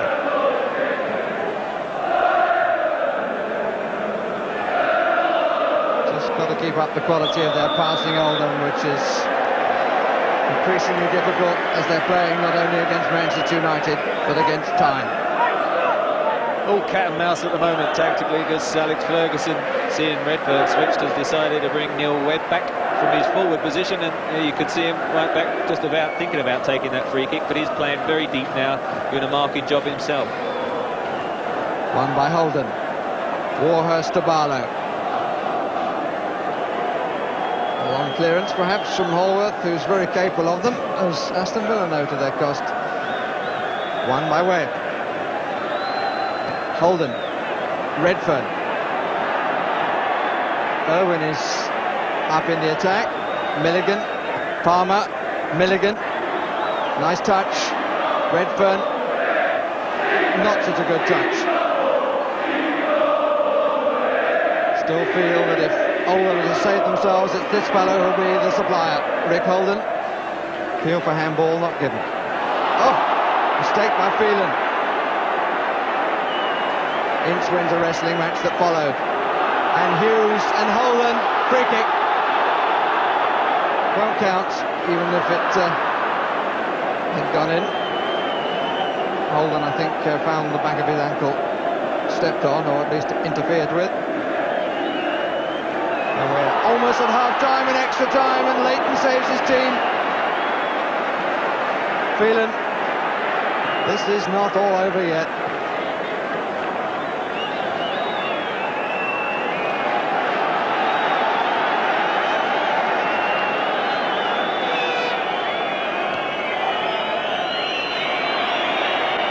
Ince. Wallace. Good ball by Ince. Martin is the other side coming in, number 2. And just ahead of him.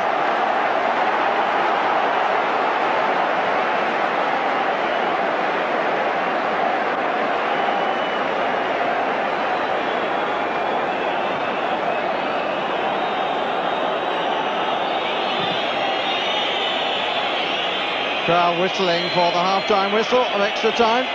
Oh, lovely control by Warhurst. This is Milligan.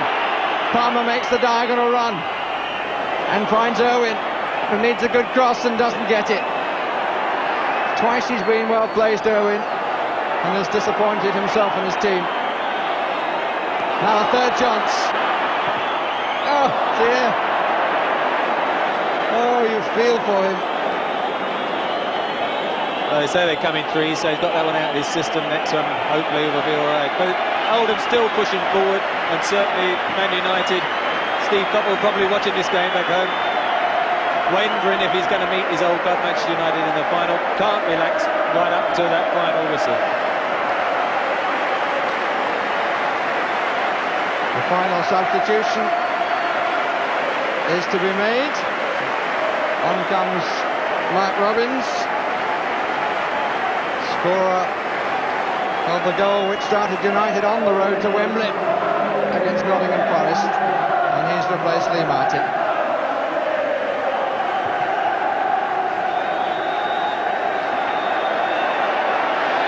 It's half-time in extra time.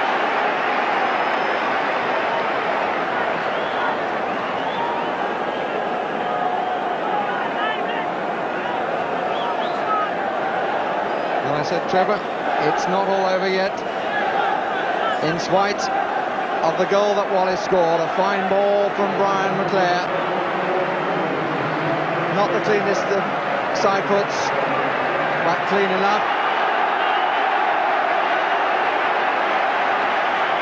And Oldham have 15 minutes left to save themselves.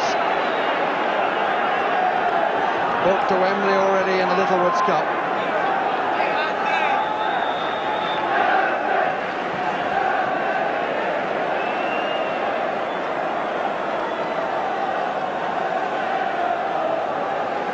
Come back to square it at 2-2. Then they do it at 3-3. Hughes and Barrett. Starts with showing a bit from Mr. Robbins. Marshall has to chase his own pass and does, and is fouled. And Pallister got a knock after that, quite inadvertently, I think. He seemed to get a boot in the face.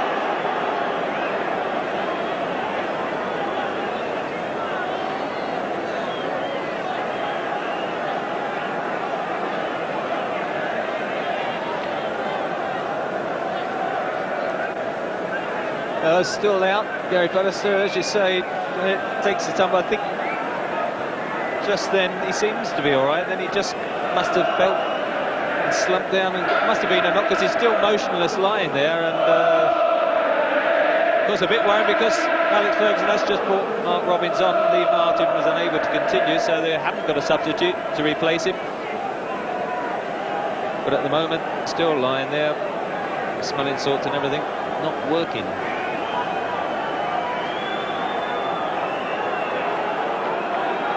Good shouts from the dugout for Manchester United. Archie knocks down there, and I think Pallister is coming round.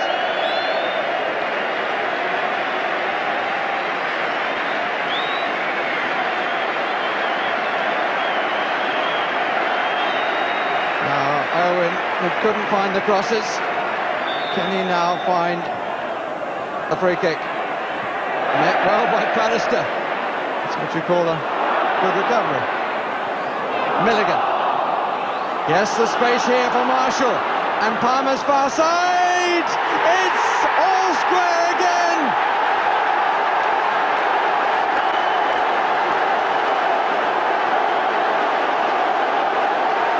This is the stuff of schoolboy comics. Palmer. It was a fine ball from Milligan that put Marshall away, and Oldham have come back again.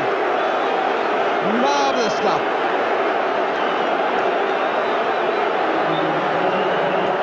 Well, if you said this was going to happen today, I mean, it is really fairy tale stuff. Manchester United pushed out, tried to play offside. It was Stevie Bruce who was the last man. And look at Joe Royle there. I think he's rather enjoyed that equaliser. I think you may have just made one of the understatements of the year, so looking. 3-3. Warhurst.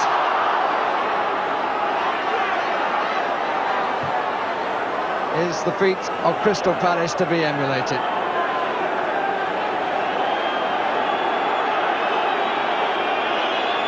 Warhurst has stayed down, and as the ball crosses the halfway line, Joe Royle whistles for Warhurst to get some attention. That was the challenge.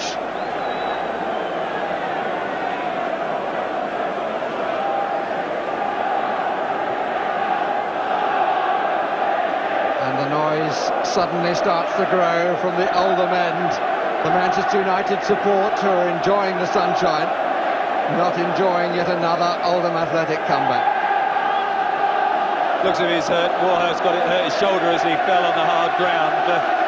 Because when we had the last long stop for injury to Pallister, it was on that occasion where Manchester United just went a little bit to sleep their concentration, and he half cleared it, and that's when Milligan played that through ball to Marshall. And there's Palmer, played for most of this season, sitting on the bench, no doubt enjoying the game, and who was to think he was going to come on and become an instant hero?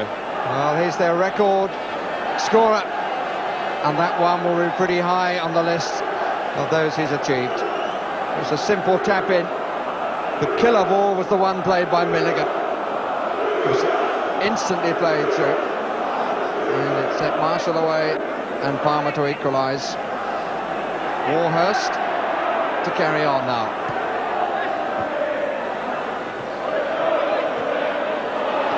Here's Wallace. Holden times the challenge to perfection.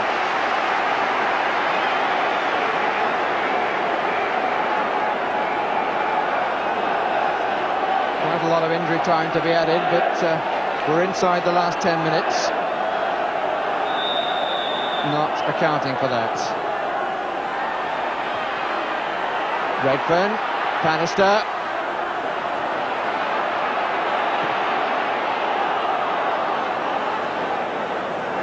And can only think that Holden spotted a greyhound on the pitch, but I didn't see one, and his teammates didn't respond.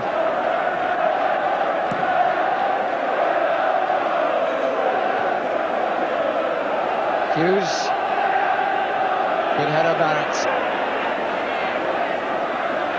Feet were high from both players, Hughes and Milligan. First timer away by Barlow. Webb. Ince. Still very sprightly. McClare.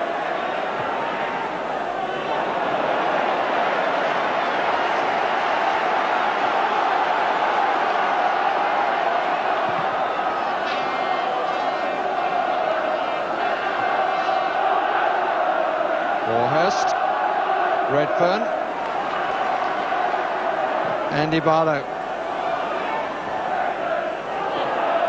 Redfern, Warhurst, Redfern with the shooting chance. And it went, where to tell the truth, it always looked likely to go. So they've just got an extra yard of pace again, haven't they, Oldham, that equaliser, and it's Manchester United who's suddenly 3-2 up and looking to be in control, are looking a little bit tired, and I think perhaps hoping for the final whistle a bit more than Oldham. Wallace, Phelan, Sun causing a few problems. Webb takes it away. Oh, they had two men over. McClare! Oh, and he blasted when he needed control.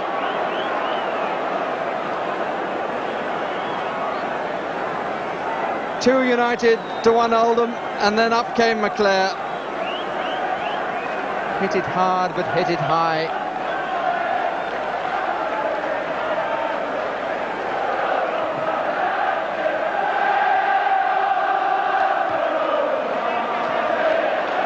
Webb forcing nerve and sinew, not a bad cross. Oh, and for a moment Hallward juggled with the header from Robbins.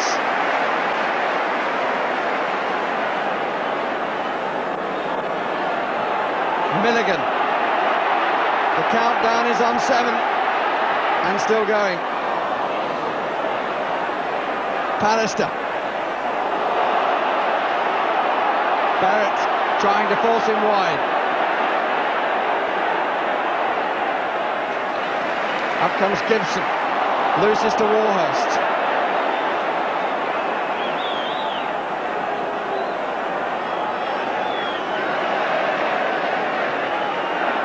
Robbins. Ince. Robbins wants the return. Offside against Hughes. Look, Mark Robbins nearly became back on the goal sheet again. I can remember at Nottingham Forest, then Newcastle. He popped up on our live games and netted. There he was again. He's a little fella, but great cross from Neil Webb. Got his head to it, and it was a good save by John Hallward.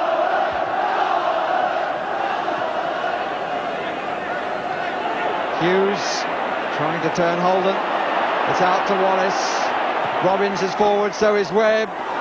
Robbins! McClare. Good header by Holden, although it comes down to field an appeal for handball, which it wasn't. And away goes Holden. Pulsating finish. Ince. Arguably Manchester United's man of the match, Paul Ince. Offside flag against a Neil Webb near to exhaustion.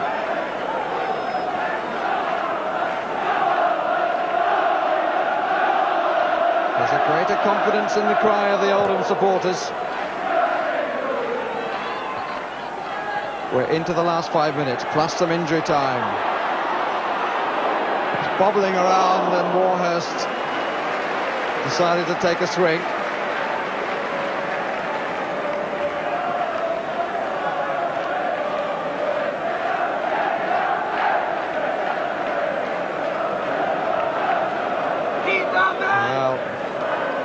Conversation before the match concerned the first semi-final, and people were saying, well, they can never manage that. Manchester managed to live up to that, Manchester United and Oldham. They certainly have. Good challenge.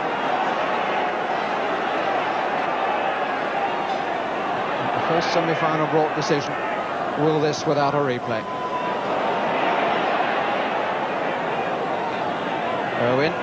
Forward for Milligan. Never really looked on. McClare. Holden.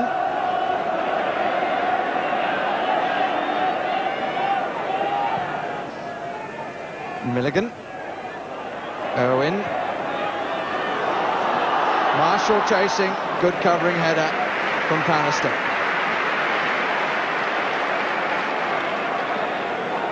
Jim Leighton joins in the applause. Barrett. Miscue by him. Oh, that's a rarity.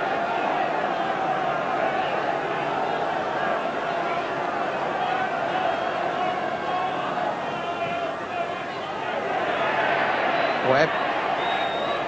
Hughes trying to set it up. And Barlow did very well indeed. And the thought occurs to me, Trevor, that I'm glad there's no man of the match, because it would be invidious to make a selection of one from those who have taken part in this contest. No, you're quite right. I mean, really, Crystal Palace and Liverpool, Man United and Oldham, all players, including the substitutes, have taken part in a wonderful day's entertainment, really. Wallace to take the corner. Pallister near post, Robbins far. Hughes on the far edge of the 6-yard area. Webb, it was blocked by Milligan, who sees the chance of a breakaway, which is rather wasted by Holden. Webb stays down and is in pain. And the flag has to go up for offside. And he struggles to his feet, Neil Webb. Well, in the long term, this match would have done something for his fitness, but he may not feel that tomorrow morning. Into the last 2 minutes, rather telegraph the pass.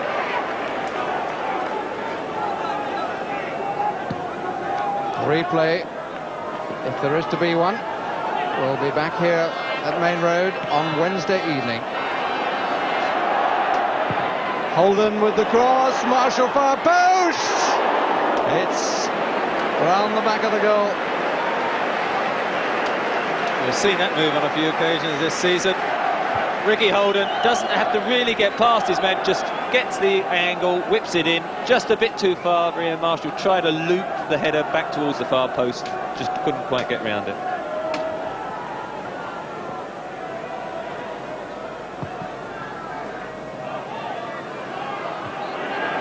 Won by Holden, and we're into the last minute, but there is a bit of injury time to be added. Webb looks up, finds Robbins with a peach. Hughes, great stop, and a free kick given. Really did well then, did John Horwath.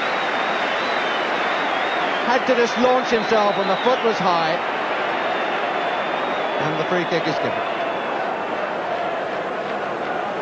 Great character there, because there's no more fearsome sights. I wouldn't think of a bouncing ball and Mark Hughes bearing down on you, but dived head first. Nearly lost his head, and it was Mark Hughes, as I say, was penalised. But a wonderful game, and really what I'm weary of saying with a minute to go, probably I think it's best that they come back here for a replay, because at this stage now, in the last minute, it would be a heartbreaking for either side, I think, to concede the goal. The player starts the United attack, Milligan goes with him, Robbins in possession. Webb. Phelan, Holden this time is the defender, and might just get away. Webb comes across, makes an excellent challenge.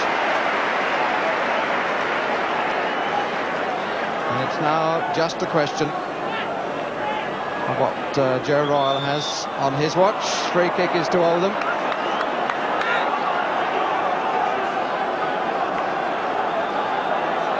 Barrett after 6 minutes, Robson after 29, Webb after 73, Marshall after 76. 2 goals there in the space of 3 minutes. Wallace in the 92nd minute, giving Manchester United the lead, and Palmer the equaliser. And Leighton comes for it, gets the punch.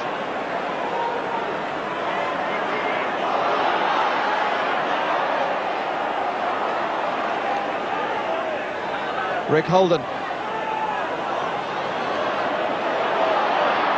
Near Redfern, half away. Mr. Worrell has allowed a minute of stoppage time. Hughes looks up to see where Robbins is, and is beautifully dispossessed by Barlow. Hughes comes back in turn. What determination.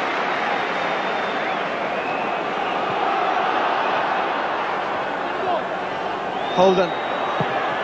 The last cross, Marshall launches, but the ball was safely in the hands of Jim Leighton. Joe Royle looks down at his watch. I suppose it simply adds to the complications of Oldham's season for there to be a replay, because promotion is still their main target. The try! Goodness me, how beautifully struck by Holden. And for a moment then, I think Joe Royle thought that might be the decider. Just curled away. Oldham at Wembley in the Littlewoods final, trying to get to Wembley in the FA Cup final, probably will be at Wembley in the promotion playoffs. But that task made more difficult by their exertions here this afternoon. Oldham once more. Took 2 to stop him.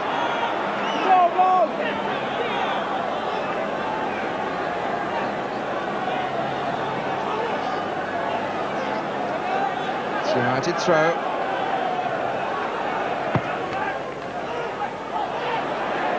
Holden, Milligan seems to have such awareness. Marshall and Bruce. A long one down the middle. Oh, and it falls for Barrett. Then Webb picks it up. Robbins far side with the header, beaten to it by Irwin. Long clearance must be. It's not. Why should one make any forecast after today? We should learn. Barlow. Joe Worrell has one check of the watch, and they've got to do it all again. The two managers with their arms around each other. It's been sensational stuff. 3-3 the final outcome. A replay on Wednesday. And you'll see that replay in Sports Night on Wednesday night. Well, it's been a quite extraordinary weekend of sport. The fastest ever Grand National. Nick Faldo could win the US Masters again. That's on later tonight. And this was the day you saw 13 goals in the FA Cup semi-finals. Here's McMahon. Cardew. And McMahon intercepting. Rush going to the left now. Onside. Ian Rush.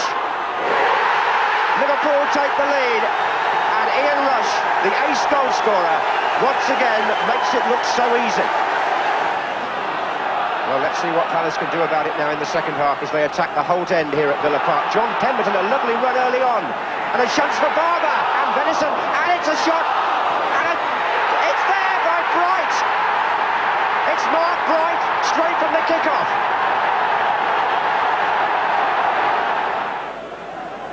And now they've weighed Andy Thorne up as well. Andy Gray has placed the ball. That's his cross. And Bright's there. O'Reilly's there! And Palace! Are they in front? Yes, they are!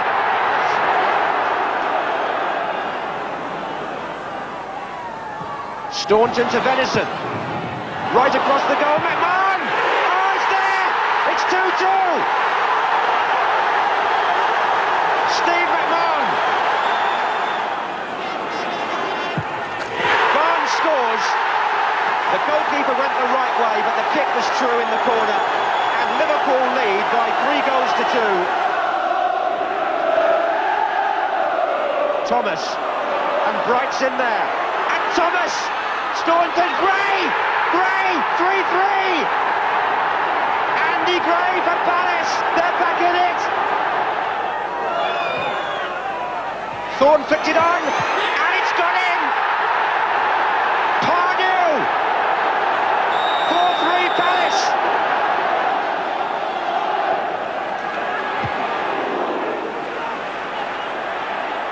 Holden again. Trying to change the angle. An awkward one, and Barrett!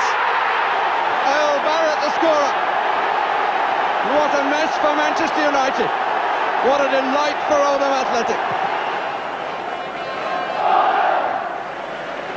Hughes. Barrett.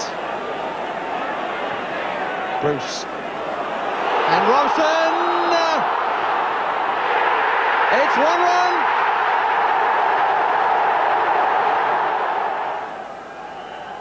Phelan. Slightly stubbed it, but it comes to Gibson. And it's Webb.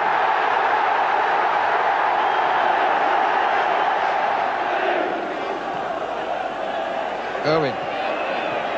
Redfern. Got away. It's good cross. Marshall! What an unbelievable day this is. Nicked away by McClare. Good for Wallace. Test of his pace, now test of his finish. And he's equal to both. Milligan. Yes, the space here for Marshall.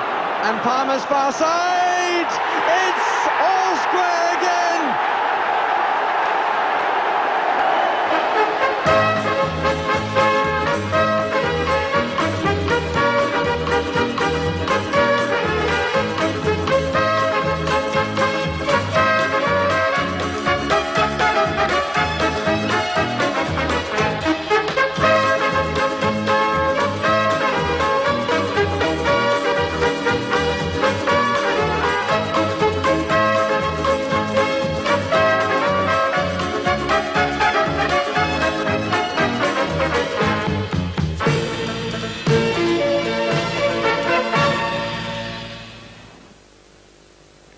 Barbara Fletcher. Kathy Gore wears number 8.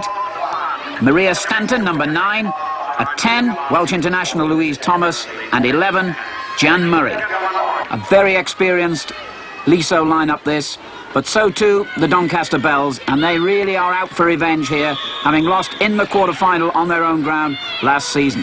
Doncaster Belles in the blue strip and immediately on the attack here with Broadhurst. Liso Pacific in the red and white. Billy Jackson, manager of Liso, and the free kick taken by Deborah Faulkner. Well, alongside me here, England international Sue Law. This is going to be a real meeting of two of the big clubs in women's football, Sue. Yes, it is. I've chatted with players from both sides, and there's no love lost between these two teams, I can tell you. That's certainly going to give us the added edge that this match needed. And there's a crowd here who are very, very keen for their respective teams to win. Doncaster, one of the most successful teams in the history of women's football. They've won the cup itself no fewer than 3 times. And if you count their local and regional successes, they have got a staggering 69 trophies in their 21-year history. Throw in then to Doncaster, taken by Louise Ride. And a neat little turn as well. The ball only half cleared, and Coulthard coming in very strongly, and she's won that well, and Gillian Coulthard has given Doncaster an early lead. A marvellous start for the home team, and really determined play there by Coulthard, Sue. Yep, she scored one like this in the last round against Millwall. She's absolutely lethal in front of goal. So the cup holders, Liso, a goal down here, and they've made a very nervous start indeed. And a chance for Chip Chase to put them under more pressure in the middle. Borman is there, and the ball just deflected behind for a corner. Gail Borman has provided a lot of problems for Liso here. And Doncaster have made a very positive start, and they've got another goal. Bundled in on the far post, and it looks as though it was Karen Skilcorn who got the final touch. But Liz Stewart, the Liso goalkeeper, really must be unhappy there, Sue. I think, Alan, there's a suspicion of a handball there with Walker coming in, although Skilcorn's claiming it. So, Doncaster Belles in the blue, leading the cup holders, Liso Pacific, by 2-0 here. Mallon, under pressure from Borman, did well to get it clear, but not clear enough. Louise Ride keeping it in play on that far side. Coulthard involved as ever in midfield. And really the possession almost entirely with the home team. They must be very pleased with the way they've started here. They're very professional side, Doncaster. They come out with the approach that they're going to do a job here, and they're very cool on the ball. Mallon half clear, and they just cannot get out of their own half at the moment here, Liso. All the pressure from Doncaster. Broadhurst turning it forward. Taken well again by Walker, but look at the time she was allowed to turn on the ball then.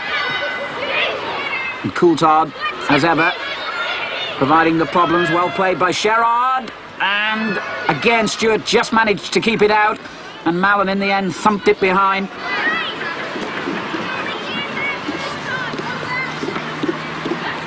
Sherrard stays forward for the corner, and again Mallon has to head it clear. Back in it comes from Broadhurst. Oh, and the shot striking the bar from Sherrard, who'd stayed forward from the previous corner at Skilcorn, but it was Sherrard, I think, who had the shot against the crossbar. And they'll certainly be grateful to hear the half-time whistle. Liso, they've had an awful first half here. 2-0 down. They're certainly not used to this standard of opposition in the North West League. They tend to run away with everything. And here again, in midfield, Coulthard has really dominated that particular area of the field. Well won back, though, by Anson for Liso, but they just can't keep possession long enough. And Joanne Broadhurst breaking clear on the right here, waiting for support to arrive. It wasn't the best cross, but it wasn't the best piece of defending either, and Doncaster have yet another corner. I have to say, Alan, that it's down to Coulthard's industry all the time. She's working so hard in that midfield. Corner by Broadhurst, and Borman is in there, and it's gone in, it's 3. Gail Borman scores the 3rd goal just before half-time for Doncaster. It's Karen Walker with the flick on there. She's very unorthodox and not afraid to throw herself around in that box. and Bournemouth will be pleased to put that one away. Keep him going forward. Paul Edmonds issues the final instructions as we reach the dying seconds, and there indeed is the half-time whistle, and a marvellous half for Doncaster Bells, who lead the cup holders Liso Pacific by 3-0 at half-time. Every single ball's getting played like that. And what I'm saying is, when you get it, do something easy, just like that. But that doesn't mean we can do it if we play football, what we do week in and week out. All they've done is wank in the air. We're very slow. Very slow. Some of you don't want to even know. It's like, you've got to come in. If you don't get the ball, you've got to come and look for it. Right? We can't give it to you all the time, so you've got to work with yours and come and look for it. And that's everybody. Well, some heated words in the Liso Pacific dressing room at half-time. 3-0 down. It looks a hopeless situation. And with many other teams, you'd say the game has already slipped by them. But Liso are the cup holders and the runners-up, of course, the season before that. And they're not going to let their grip on this trophy go lightly here. You can expect the Merseyside team in the red shirts to really give it a go in the second half. But Doncaster's confidence is so high.